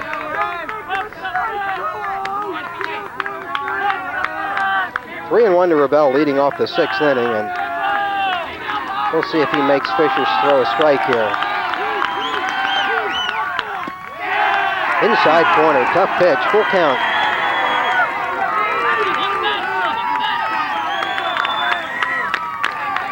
We're getting the brunt of this stuff, you know. My ears are hurting with these guys screaming and hollering over here. 3-2 to Ravel. He went after a high pitch. That was ball 4. Easy ball for Skako in left field. Backs up, the ball carry. Hit this up against the fence. Ravel rounding second, and he'll stay there. Oh boy, that looked like An easy play for Chaco in left field, and the ball seemed to take off on him. That's got to be a two-base error in the left fielder. Yeah, no question about it. He took a couple steps in, looked like Bob to me, and then he backed up on a thing. I think he was kind of confused by the whole thing. Ravel had ball 4.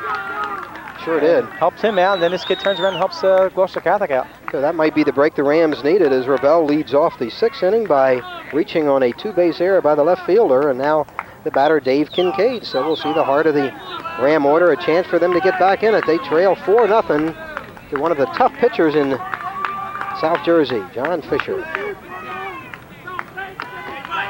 Kincaid 0 for 1, walked and stole a base in the first, flied to left field in the 4th inning.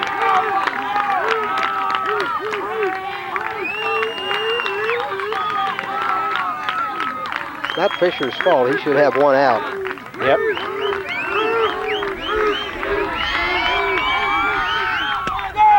1-0 to Kincaid. Rams trying to rattle John Fisher.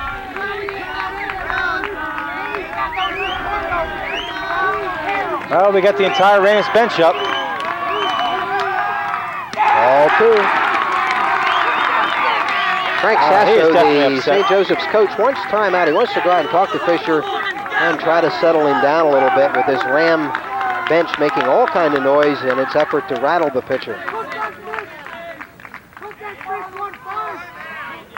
Just going to remind him that he's got a 4-0 lead, that he's in control, and what he's got to do is throw strikes. Yeah, you looked at the situation. He was going nice breaking ball before, Bob, and he's trying to. He overthrew a couple pitches. That time Ravel, and now he's throwing 2 high pitches to Kincaid here. He's getting away from his game. Definitely a take situation for Kincaid with 2-0.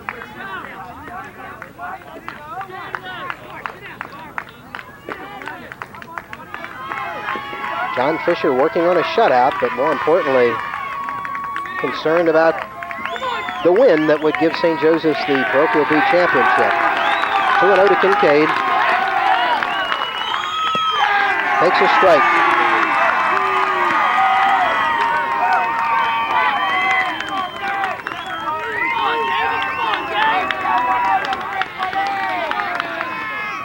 Ball 3. Oh, 3-1 to Kincaid. Yeah, I think we're going to have to take again. I believe I would. Yeah, kid's wild right now.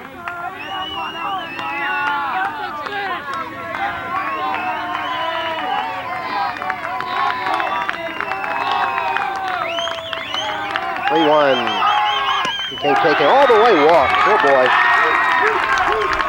So the first 2 Rams reached base in the 6th inning. Ravel on the 2-base outfield there, and now Kincaid on the walk. And it brings to the plate Mike Pavlik, who has struck out twice, uncharacteristically. Well, we're looking at Mike Pavlik. He's 5 home runs for the year. Big hitter. I definitely don't think bunt, Bob. Not 4 runs down. I don't know. So. Number 3 hitter, you got to let him swing in. Yeah, that's what he's up there for. 1-0. Yeah, he's upset now. I'll tell you, Fisher is signed a little bit over here. I think they got to make him throw a strike here. Yeah, definitely.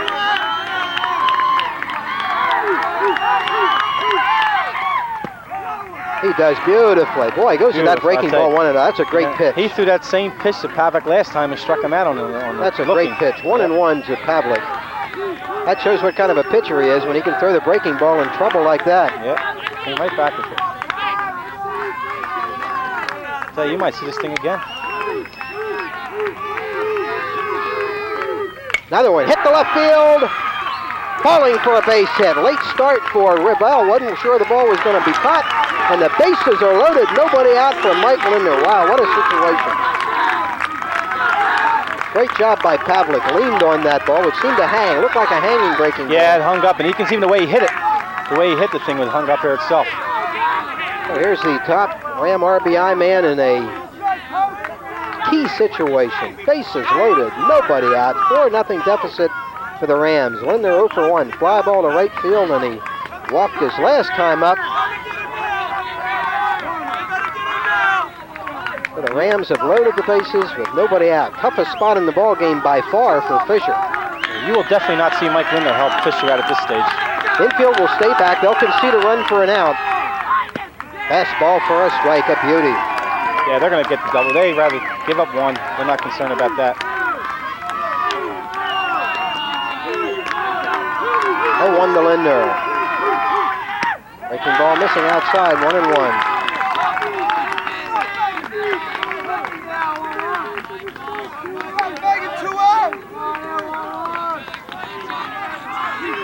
One pitch.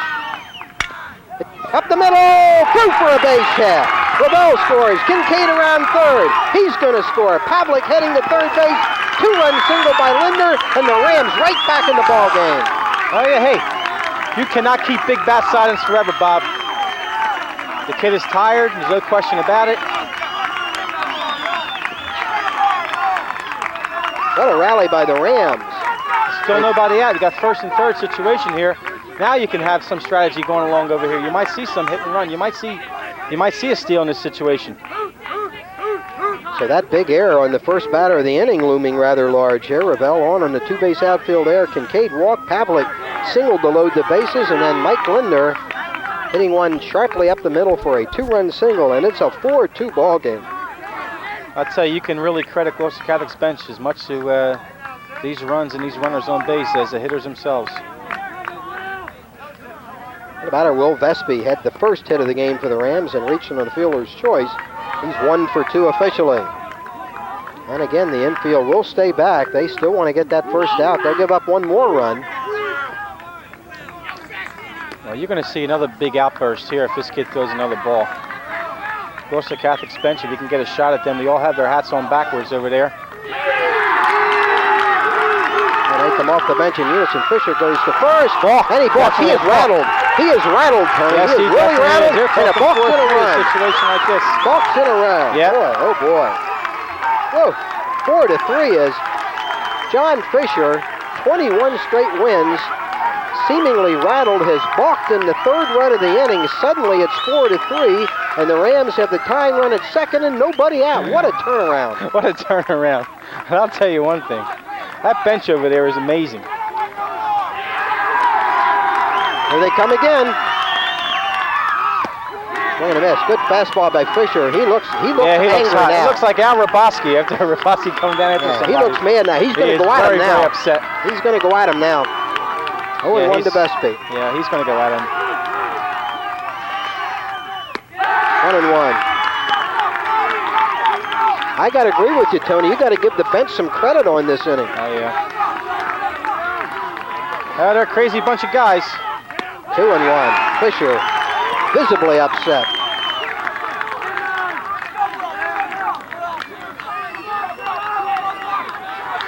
Boy, it just looked like he was going to sail home and we were going to be out of here in another 15-20 minutes. Yep.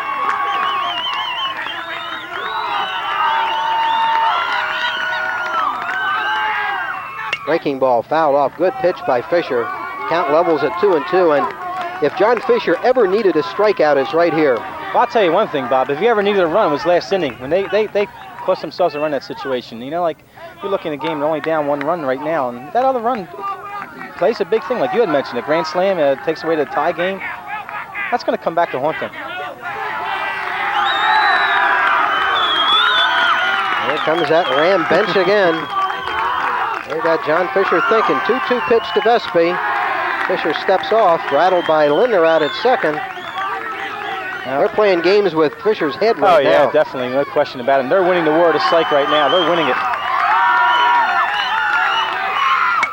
Hit to the left side. This ball curving, and it's going to go foul.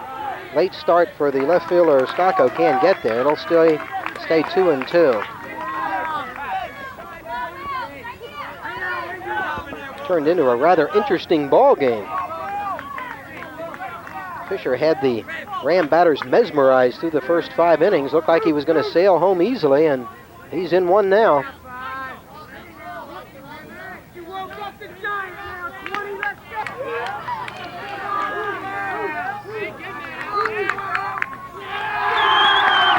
they come again.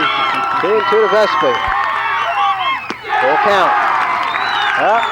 Something works, stay with it, right?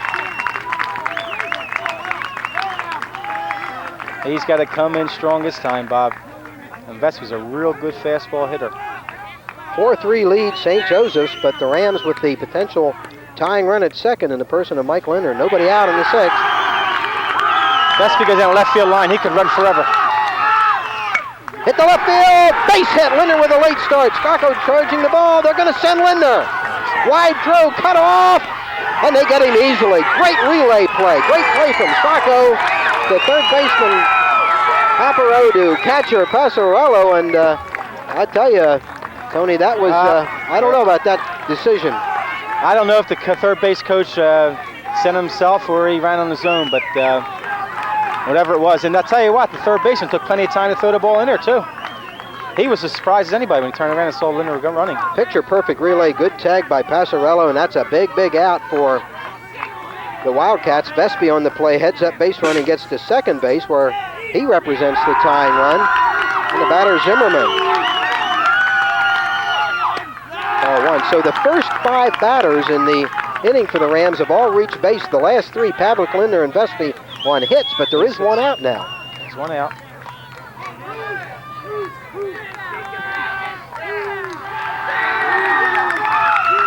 We could see Vesby attempt to steal here. 1-1. Zimmerman swinging through a fastball.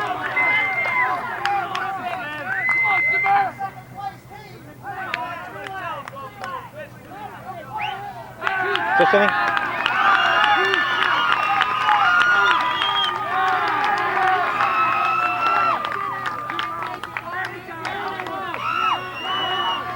One and one to Zimmerman. 1 out, 3 in. Little foul ball off to the right.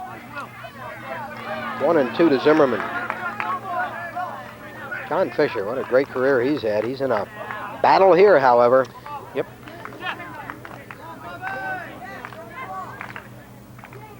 Ravel reached on an error. Kincaid walked. Pavlik singled. That loaded the bases. Mike Linder with a 2-run single.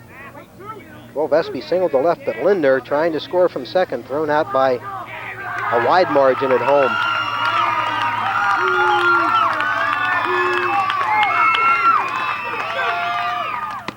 It's high, 2-2 to Zimmerman.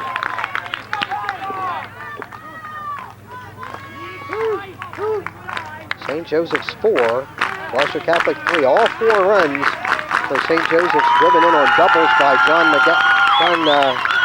Pete Malarchik.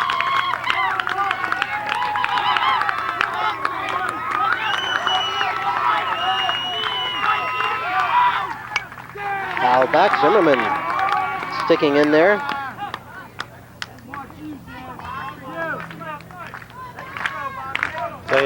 He's thrown a lot of pitches this inning. He has work.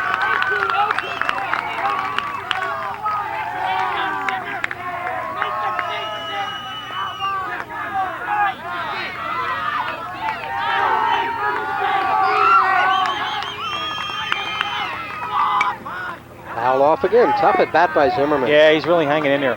Really.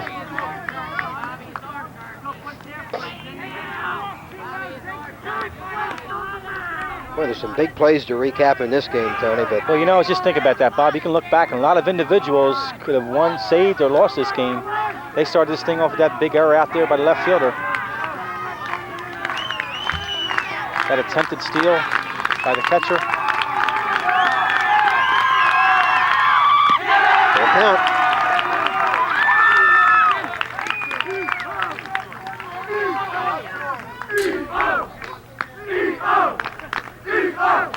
I'm thinking whether Vesby's going to go in this. Zimmerman, a decent contact hitter. 3-2 count. Well, you don't want to have your tying run thrown out at third. Yeah, you're right there. Popped up in the air. Should be an easy play for third baseman Paparo. And he's called off by Millette at the last second. Millette making the play, and that's 2 out. Good job by Fisher getting Zimmerman. Good at bat by Zimmerman. Yeah, it was a good at bat. I'll tell you, he forced that kid through a lot of pitches. He fouled at least 3 or 4 off, and plus he ran the full count. Now the sophomore, George Kaufman, will try to produce the tying run. Kaufman 0 for 2, strikeout, and a pop fly to second. 3 big runs in the inning for the Rams, but they're still down a run. John Fisher has really had to work this inning. Yeah, he's worked, and he's held up. He's going to look for a long deserved rest after this inning's over.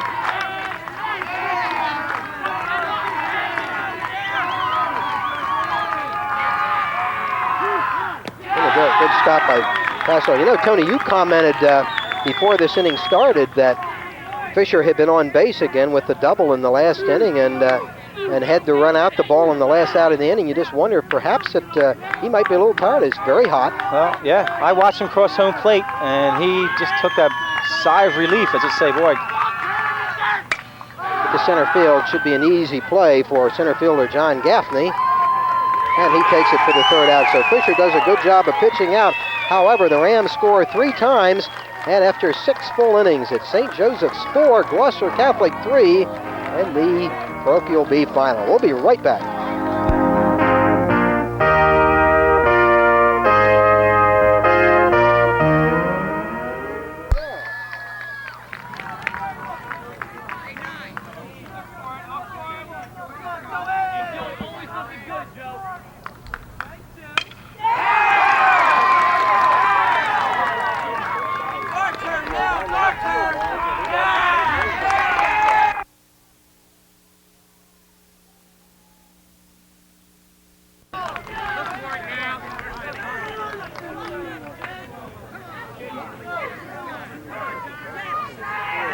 Okay,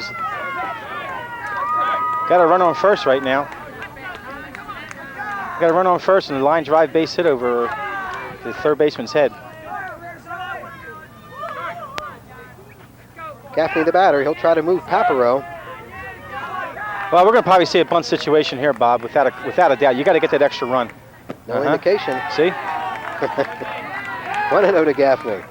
This has got to be the big run for them. It's got to hold up. You're looking at a 4-3, possibly 5-3 situation if they get a run over to second. And maybe he's going to have him take a couple until he gets that first strike. Kaufman in his 2nd inning relief of Gloucester. There's not your A pickoff move there. Well, he's just a little decoy. You know, he wasn't showing him his best. The kid doesn't even have a big lead there. I don't think he's going to steal. I think we have to look at a bunt in a situation like this. Good breaking ball for a strike to Gaffney. We could see the bunt now. You get that strike in here. 1-1 to Gaffney. Better pickoff move this time. Boy, they almost very nailed close. Very Paparo, close. who I think was a little bit asleep. Well, George showed him that non-pickoff mood last time, and he throws him a really nice one this time. That was significantly better. Yep. St. Joseph's with a run in the 2nd, 3 runs I was watching in the 5th, and Gloucester Catholic with all 3 of its in the 6th. Just watching Coach Sasso telling his runner down to first, lay back. You don't have to go for the big lead. Breaking ball hit sharply, 1 hopper to Ravel. They go to second, Kincaid for the out. They turn it, and they turn it beautifully. Picture book double play, Ravel to Kincaid to Lindner. This in itself has really got to get Gloucester Catholic back. There's no question they're pumped up. That double play turns things for them. I just can't understand why they're not bunting in a situation like that, Bob. Oh, here's the batting star of the ball game, Pete Malarchik of St. Joseph's of Hammonton, batting out of the number of 8 spot, 2 doubles, all 4 RBI for his team. 2 for 3 on the day. 1-0. Top of the 7th. Maybe we read Coach Sasso wrong. In the first inning, he laid down 2 bunts. Maybe he doesn't like that type of game. Maybe he only wants some situations. Get up in the air. Easy play for Lindner, calling off Kincaid. He takes it for the 3rd out. So a good inning for Kaufman. St. Joseph's retired in the 7th, no damage. The Rams coming to bat, 7th inning. They trail it by a run, 4-3, and John Fisher will be facing Gary Powers, Joe Falcone, and Bob Ravel. What a finish this is going to be to a great season for both of these ball clubs. Well, we're talking about 3 outs left in the season for somebody. 3 outs or 2 runs, Bob. Which way are we going to look at it? Well, maybe it'll be 1 run. Maybe we'll be here all evening. It could be. Where's the lights?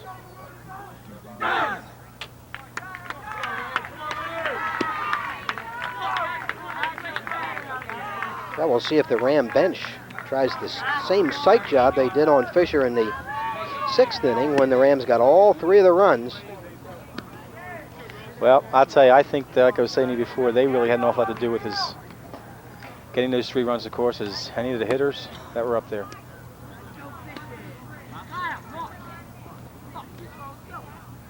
So we've had an interesting ball game. All kind of tremendous defensive plays on the part of both teams. Good pitching, clutch hitting.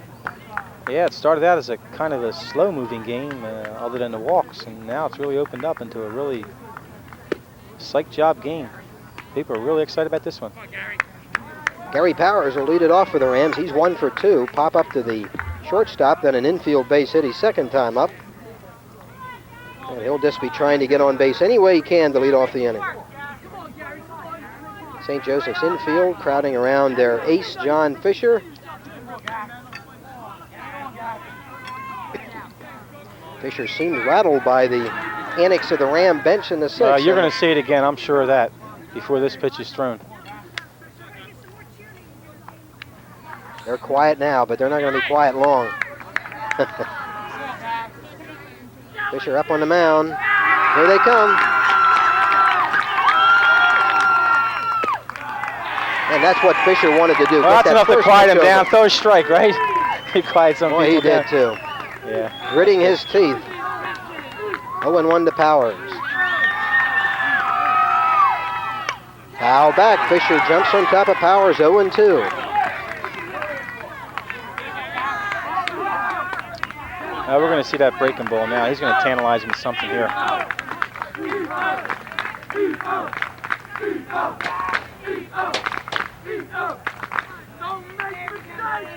0-2 to Powers, who has to be thinking breaking ball. Yeah, here. I think so. Might be a spot for that knuckle. 1-2. Good job by Powers laying off.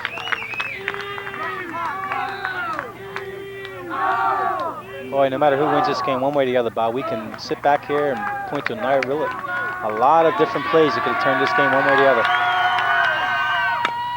Foul down the left field line. 1-2 to Powers. Fisher has not had a big strikeout game, only 5 strikeouts, but he's had some excellent defensive support, although the outfield error triggered that 3-run Ram 6th.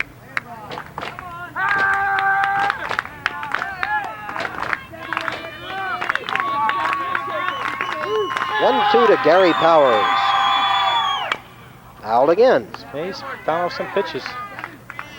The more pitches this kid throws, the tougher it gets for him.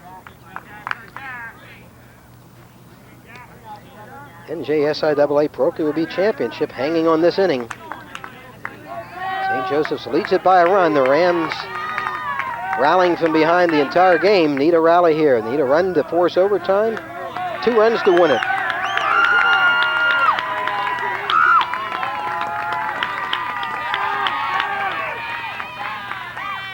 Breaking ball hit to right field, falling for a base hit. Powers with a big turn. So the sophomore, Gary Powers, starts off the Rams 7th inning with a clean base hit to right field. How about that? So 2 hits for Gary today. One, he beat one out and his quick legs. Another one, it's a nice little line drive over the second baseman head. I got to wonder which way we're going to go with this situation. Got a bunt with the number 9 hitter. And Ravel and Kincaid coming up. 2 shots to drive into time. Yeah, we're going to bunt. It's, I think that's a possibility. Definitely, we're going to bunt without a doubt. Bunt it straight back.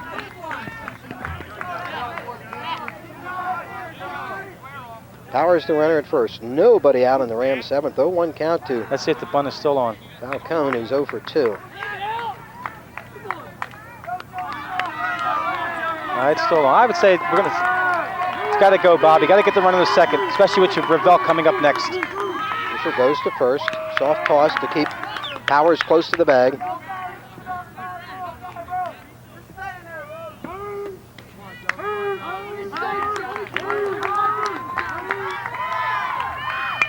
Punts it right back to Fisher. Bobbles the ball. Makes the throw to Rosa to get the out, but he might have been thinking going to second because the ball was bunted hard. He picks it up, Bob. He's got the runner at second, no question about it. No doubt about it, he's got the runner at second. I'll tell you, we go extra innings. We're going to see Will Vesby. He's warming up down in the bullpen down there. So two outstanding hitters with a chance to tie it for the Rams. Ravel, then Kincaid. Ravel is 0 for 3, but reached on an error to start the 3-run sixth inning, then scored. Two chances for the Rams to tie this game and send it in extra innings.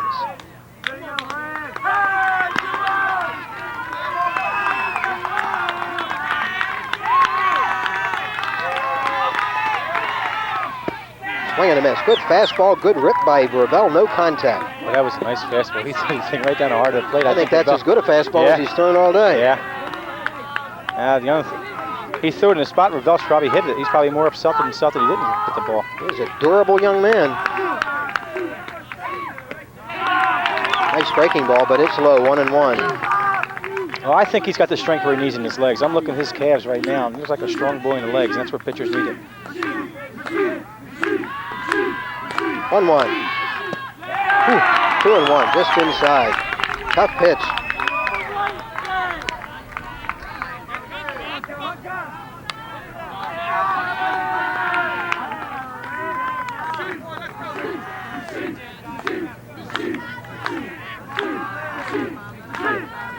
Two and 1 to Bob Ravel.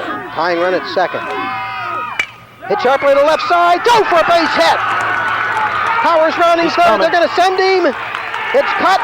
No chance. And sliding in at second base is Ravel. Tie ball game.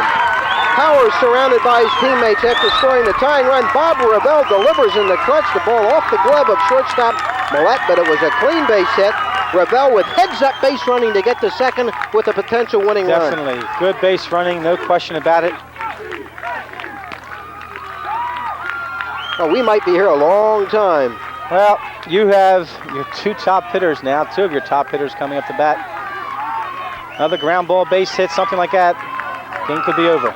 Bob Ravel, what a sophomore he is. Comes through in the clutch again. Dave Kincaid, the batter, 0 for 1. He's walked twice and scored a run. Of course, the base open at first, but Pavlik and Lindner behind him, so they'll pitch to Kincaid. Fastball for a strike. I'll tell you, Bob, I didn't even think about walking this guy. I mean, that runner first means nothing. The runner at second's the one. You can force a play either way. 0-1 to Kincaid. 1-1. John Fisher's 21-game winning streak in jeopardy. Well, we're going to see Will Vespi next inning, I believe. May not have to.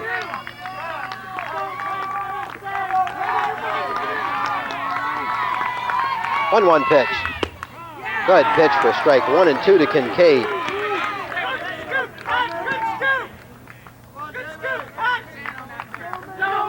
Rams with the tying run in here in the 7th inning on the RBI single by Ravel. It's 4-4. Potential winning run at second in the presence of Ravel. And 1-2 to Kincaid. He tried to put a little extra in that one. I'll tell you, their sophomores have really come on to do some work that day, haven't they? Georgie Kaufman comes in as a sophomore, comes in, holds the Wildcats scoreless. Gary Powers, 2 hits, scores a run. Bob Ravel with a big RBI to tie the game. These kids are all back. 2-2 pitch to Kincaid. Full count.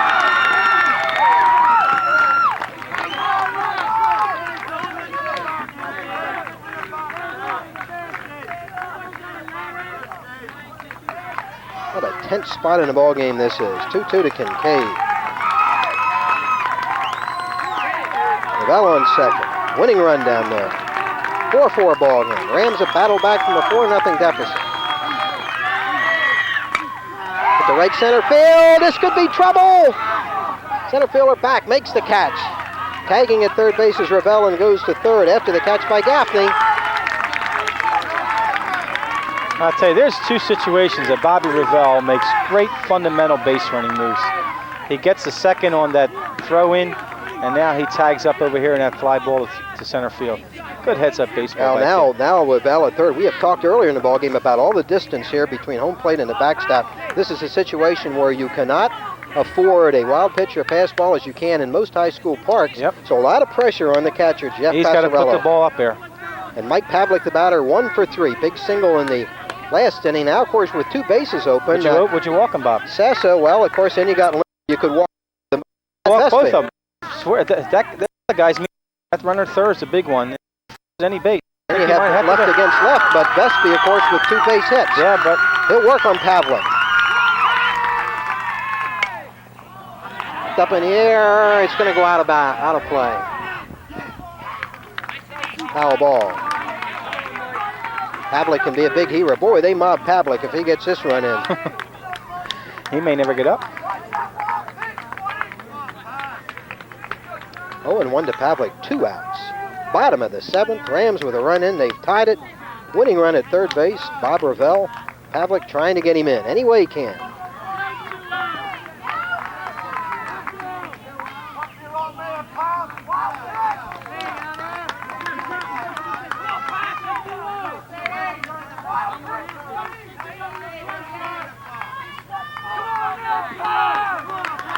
Oh, 1 to Pavlik.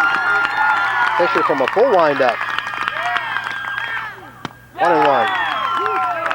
And I'm really wondering, this game goes extra inning, Bob, how far this kid can go. I don't know what St. Joe has other than him, but Oh, he's throwing a lot of pitches. Yes, he has. You know, he didn't throw a whole lot through the first 5 innings, but threw a bundle Yeah. in the 6th. yeah, he did.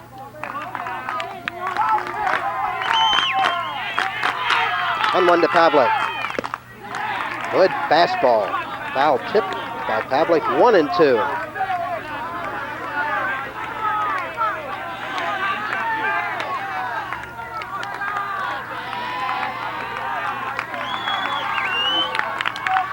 One-two pitch. 2-2. Trying to put a little bit extra in his fastball.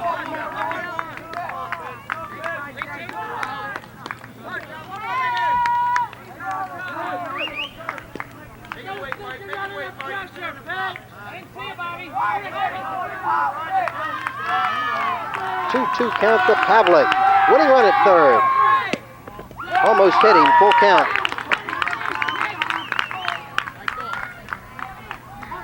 He hasn't let up. This kid's still throwing with great velocity. Mike Linder waiting on deck.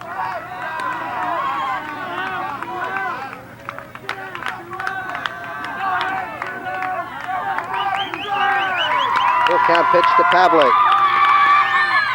Breaking ball. Foul back, and it'll be out of play.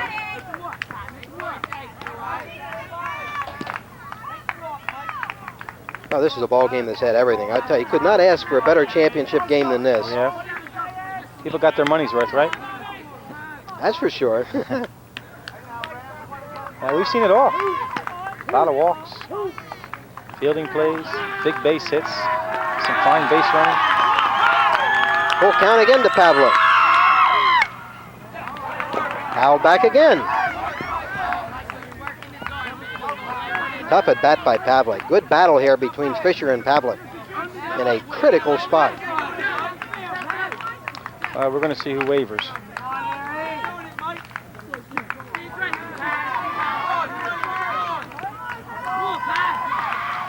Bob Ravel at third base, representing the potential winning run.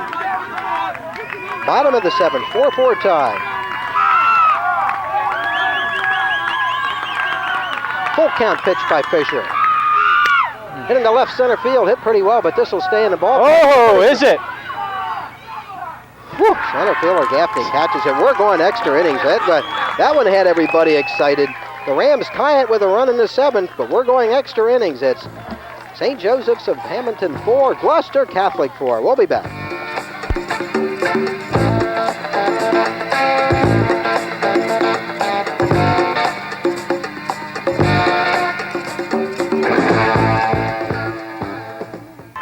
Pavlik with the strong throw to Linder to retire Joe Rosa, first batter of the 8th inning for St. Joseph's of Hammonton. Great Parochial B final. Bob Shryock and Tony Powers bringing in the action.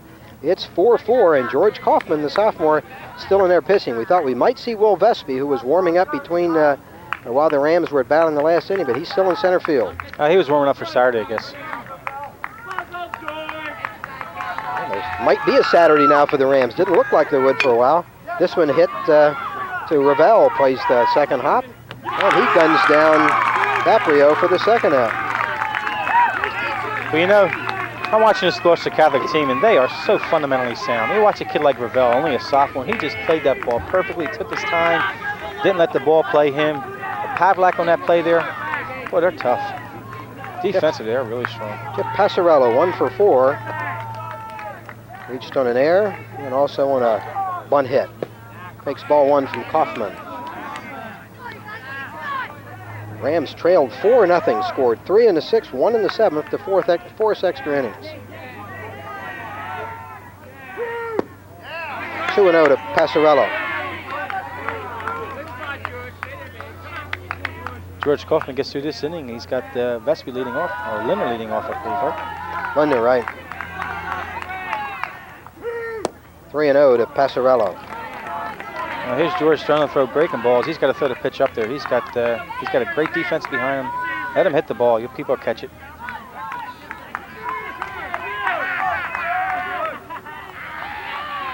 Three-0 to Passarello. Takes a strike. We got Fisher coming up again. Here's another situation again. That's ball 4. I thought that was called strike. So Passarello, a base runner with 2 outs, and Fisher's been on all 4 times. An error, 2 walks, and a ringing double last time.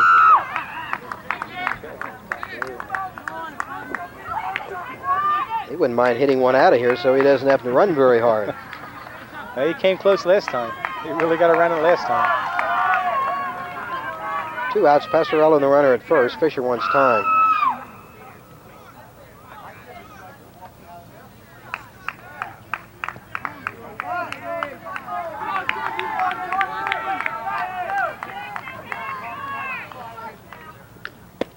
Strike in the inside corner.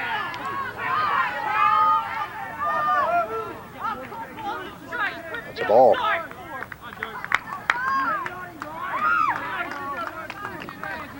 We're having interference here, Bob, from people down the line next to our... Breaking ball low to Fisher. 2-0. Umpire not confusing me on some of those strike calls.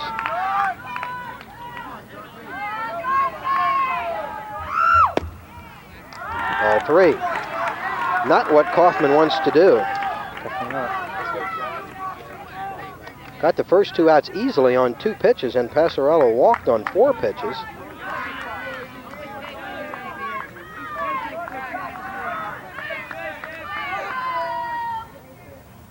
Right there. And Fisher walks. So Kaufman working himself into some trouble now. Rodano, the Ram coach, starting out towards the mound. Al's going to make something. He's going to... Hey, he might be thinking Kaufman's had it. Bring in Vespi, put the fire out, go home and get a run. He wants Vespi.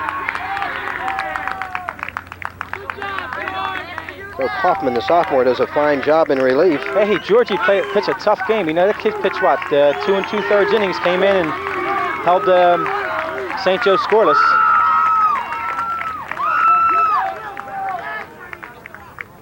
We're definitely going to see heat from Vespi.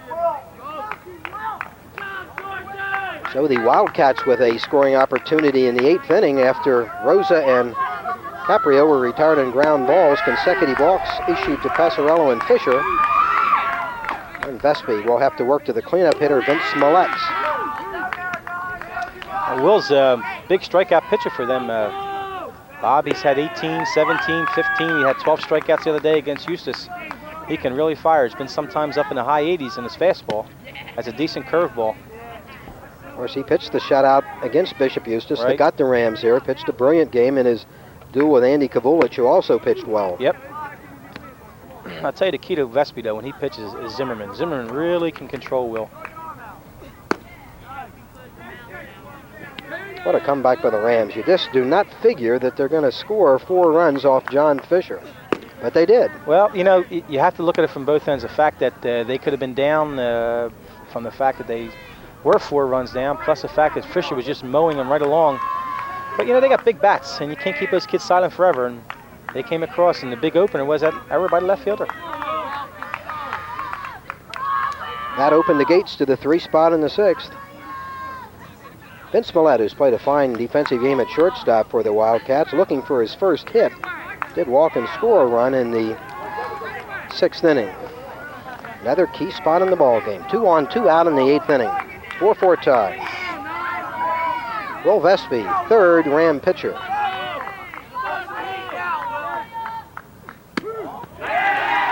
1-0 to Millette. Passarello at second, Fisher at first. They both walked. John Fisher on base all 5 times. What a player. Get up in the air. He's coming back. Play on it. Might Gotta stay play in on play. it. Up against the screen. What a play by Zimmerman. Oh my goodness, what a play by Zimmerman up against the screen. That is some kind of play. Climbed the screen to get it. And he's not an all-conference catcher, right? That is some play. Just so a gutsy little kid, boy. Wildcats retired without a run in the 8th inning. Gloucester Catholic coming to bat in the home 8. 4-4 tie, and we'll see Mike Linder, Will Vespi, and Bob Zimmerman, the heart of the order for the Rams. John Fisher will go back out there for another inning. Gritty competitor, young John. Pitched well except for the 1 rough inning. Been on base all 5 times. 21-game winning streak on the line for John Fisher. More importantly than that, of course, the Parochial B championship. Yep. No, the kid has pitched a great game. There's no question about it. And the hits he's given up, there have been, 5, 6 maybe. But the point is that I don't know how long this kid can go. He's got to be all frustrated himself. The game's not over. His body's got to be exhausted. He was on base that inning. So Mike Linder will lead it off.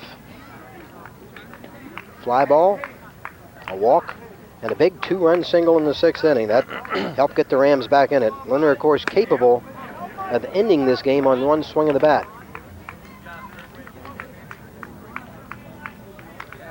Wonder where Papa Mike is right now, Tony. You think he's biting his nails? He's biting his nails. He's probably walking the sidelines there.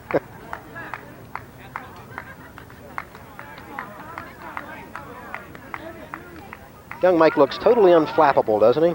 It's amazing. The kid seems like he plays with no emotion. He just comes all business, boy. Gets the job done.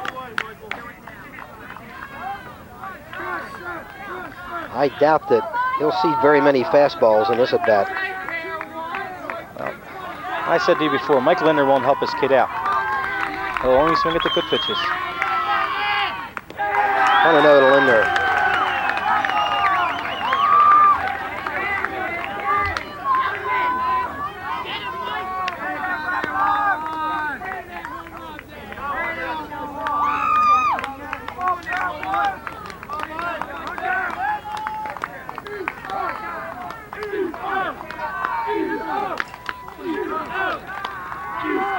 Pitch to Linder. Good pitch for a strike, 1-1. This wind seems like it's blowing out now towards left, Bob. They get something up in the air.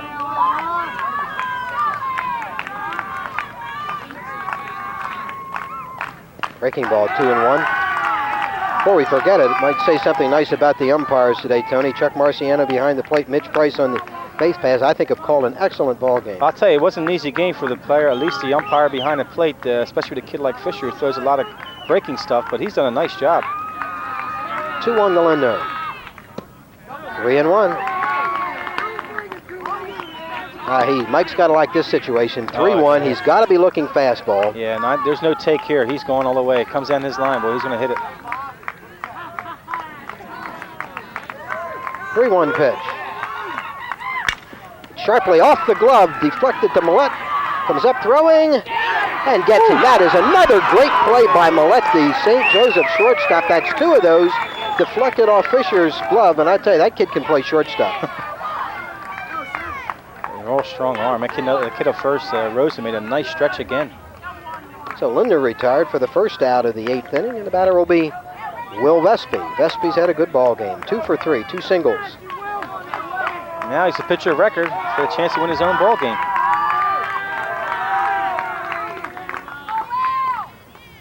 Trying to bunt his way on, fouls it back.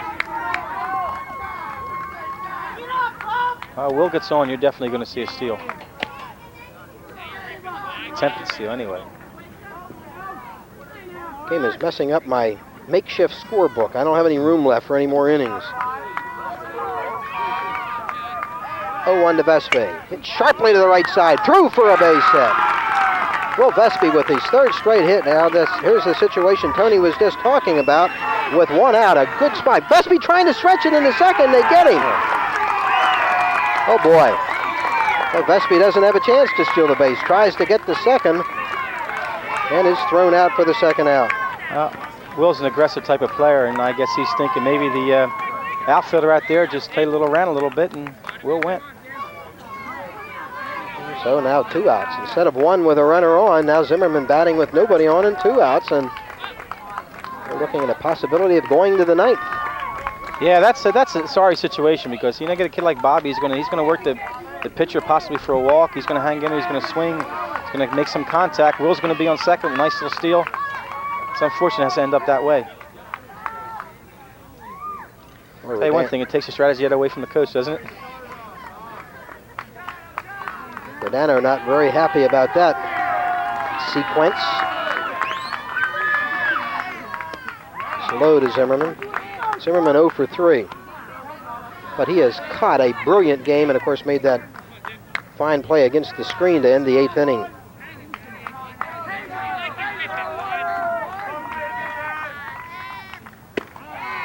It's a strike. We talked about Fisher getting weak. This kid looks like he's getting better. He's throwing some great pitches up there. He's a good pitcher. I do think he was rattled badly in that one inning by the Ram bench, but yeah. he's a pitcher. It's sharply, it's foul.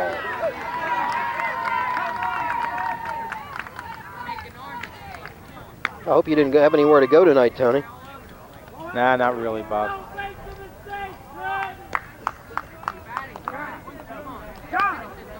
People have to stay up late to watch this one on Channel 5. That's right. Games like this, you don't mind staying around for.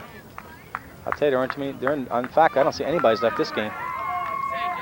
Except for some St. Joe people who had to go back to... To the left side, Millette. The good play in the hole, strong throw. Rosa pulled off the bag. That'll be an infield base hit for Zimmerman, but what a great effort again by Millette and Rosa. Zimmerman beats it out. I don't know that I've seen 2 better shortstops in a game than Ravel and Millette. They both, they're like vacuum cleaners out there and strong arms too. I'm starting to say that see some of St. Joe's people have left. Tonight is their baccalaureate mass for graduation. I got a feeling a couple of the players might not make it. I see some seniors are still hanging around.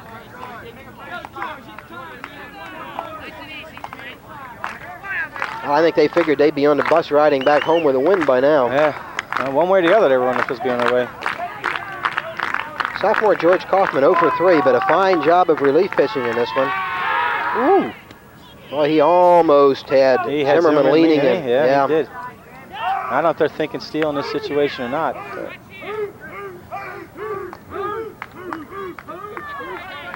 Well, if Zimmerman runs well, that's a pretty good spot with 2 outs. Yeah, it's a good spot to run, no question about it. Bobby is a quick run. He was a wide receiver for the football team, so he can get down the line.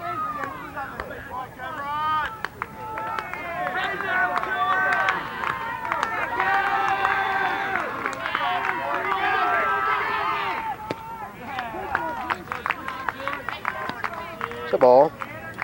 2 outs, Zimmerman on first, George Kaufman the batter. 4-4 tie, bottom of the 8th. Gloucester Catholic and St. Joseph's of Hammonton battling, and I do mean battling, for the Parochial B championship. To the left side, and through for a base hit. Rounding second is Zimmerman, heading towards third. And he slides in safely. Going down to second is Kaufman, but of course, Kaufman at second doesn't mean anything. Zimmerman at third does. The Rams with another chance to end it here with 2 outs in the 8th inning. And the batter will be another sophomore, Gary Powers. Gary's got 2 hits tonight, Bob. They could walk him. Yeah, that's true. Well, we've been saying it all game long, and it hasn't happened. Falcone is 0 for 2. Powers has 2 hits. The base open, of course, with 2 outs, so Powers doesn't mean anything if they give him the base. Well, let's see. Looks like they're going to pitch to him. Sasser doesn't believe in that, I guess. Powers with a chance to win it. 2 out.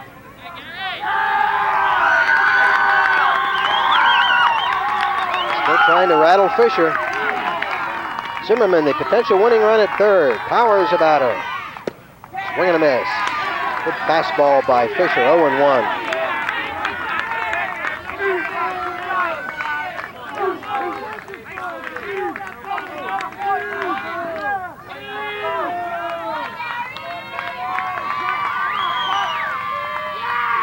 Swing and a miss, strike 2.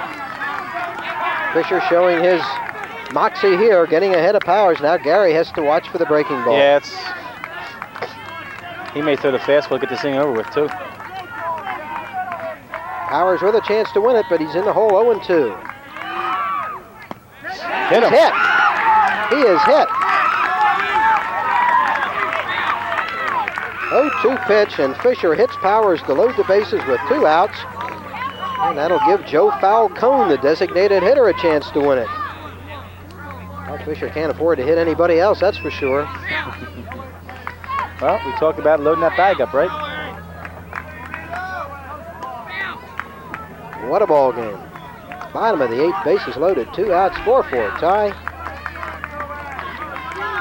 And the number 9 hole hitter, Joe Falcone, a chance to be a big hero here. Joe's hitting .360 on the year, 2 home runs, Bob. So he's certainly capable. The ball. I got to make him throw a strike here, Tony. Oh, yeah. Well, you've got bags loaded. A sudden death situation now. Got to throw strikes. 1-0 to Falcone.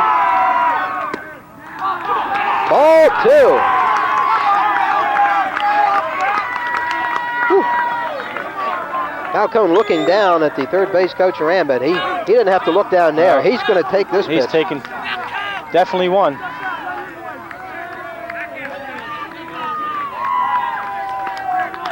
John Fisher, 21 straight wins. Got to throw a strike here. He misses, 3-0. Oh boy. Falcone's going to look at 2 pitches, and the Rams could win it on a walk. He might not only have to take 1 pitch, Bob.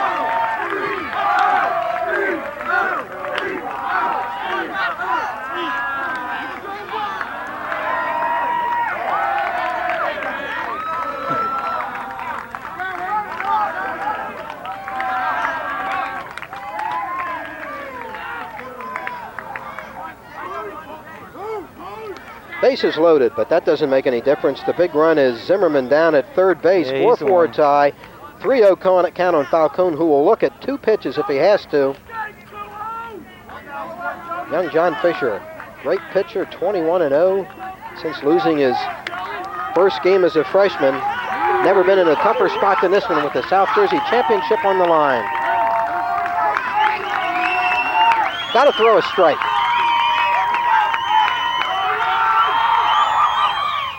The Rams won it. The ball game's over. Gloucester Catholic has won the Parochial B South Jersey Championship 5-4 on a 4-pitch bases loaded walk to Joe Falcone in the bottom of the 8th inning. The ball game over. Gloucester Catholic, South Jersey champs. Well, you hate to see a game end like that. I'm sure Gloucester Catholic would take it anyway, but it's sorry to see a straight end like that for the kid Fisher. We'll be back and wrap it up right after this.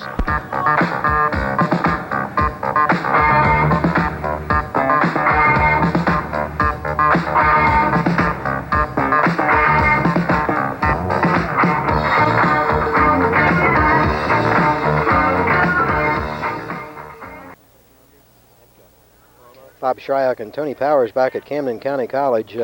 Strange ending to this ball game. Gloucester Catholic winning at 5-4, winning the NJSIAA Parochial B State Championship, advancing to the state finals at Princeton this Saturday, and an uphill battle all the way for the Rams.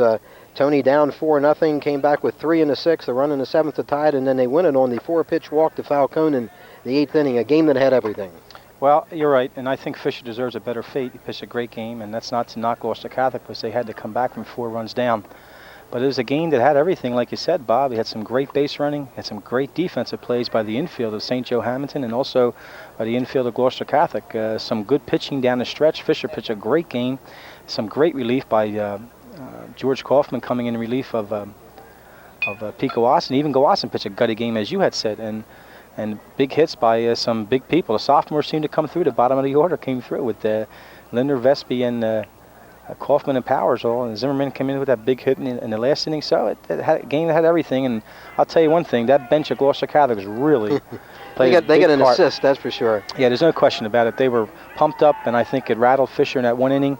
And they deserve an awful lot of credit for as much as the hitters and the runners and the batters and everyone else. Ironically, Vespi gets the win. He pitches the one batter. He gets Millette to pop up to Zimmerman, and what a play Zimmerman made against the back screen. One of many great plays in the ballgame by both ball clubs. And then the Rams win it in the bottom of the 8th inning after Linder grounds out. Vespi singles, Zimmerman singles, Kaufman gets aboard, and then the 4-pitch walk to Falcone. Falcone, of course, was credited with a game-winning run batted in. Well, you know, you could turn around this game, and you could look at a lot of situations that could have meant the win either way. You know, we're just looking at this last inning by Will Vespi going to second, being thrown after. That could have been the turnaround right there. It could have ended things there. The boys making the attempt to steal third base with Fisher at the plate, and Fisher turns around and gets a double the next inning, the next batter. The kid out in left field that opened the gates in that inning where he misjudged the ball, and he turns it into a 2-base error for Ravel, and first thing you know, floodgates are open, and Gloucester Catholic gets 3 or 4 runs an inning. So there are a lot of plays that could have changed things either way, and I hear people from St. Joe Hammond over here complaining about the umpiring. I thought that umpire did a great job behind the plate. I thought they did too. St. Joseph's got a run in the second, then 3 in the 5th inning. Leading 4-0 at that point. Fisher looked very much in control, of course, with 21 wins in a row and just an outstanding clutch pitcher. You figure that he's in pretty good shape at that point, but then you mentioned the Ram bench trying to rattle him in the 6th inning. We don't know whether it had any impact or not. We do know the Rams did score 3 times in the 6th inning. The big hit, the 2-run single by Mike Linder, that made it 4-3. Then the Rams come back to tie it in the bottom of the 7th after Gary Powers, a sophomore, leads off with a base hit. And Bobby Ravel driving in the tying run. They win it in the 8th. So the Rams battling back against a very good ball club. Down 4-0. They come back and win it 5-4. Great ball game. Gloucester Catholic, South Jersey Parochial B champions. For Tony Powers, this is Bob Shryock. Thank you for watching on Channel 5. And we'll see you again next time.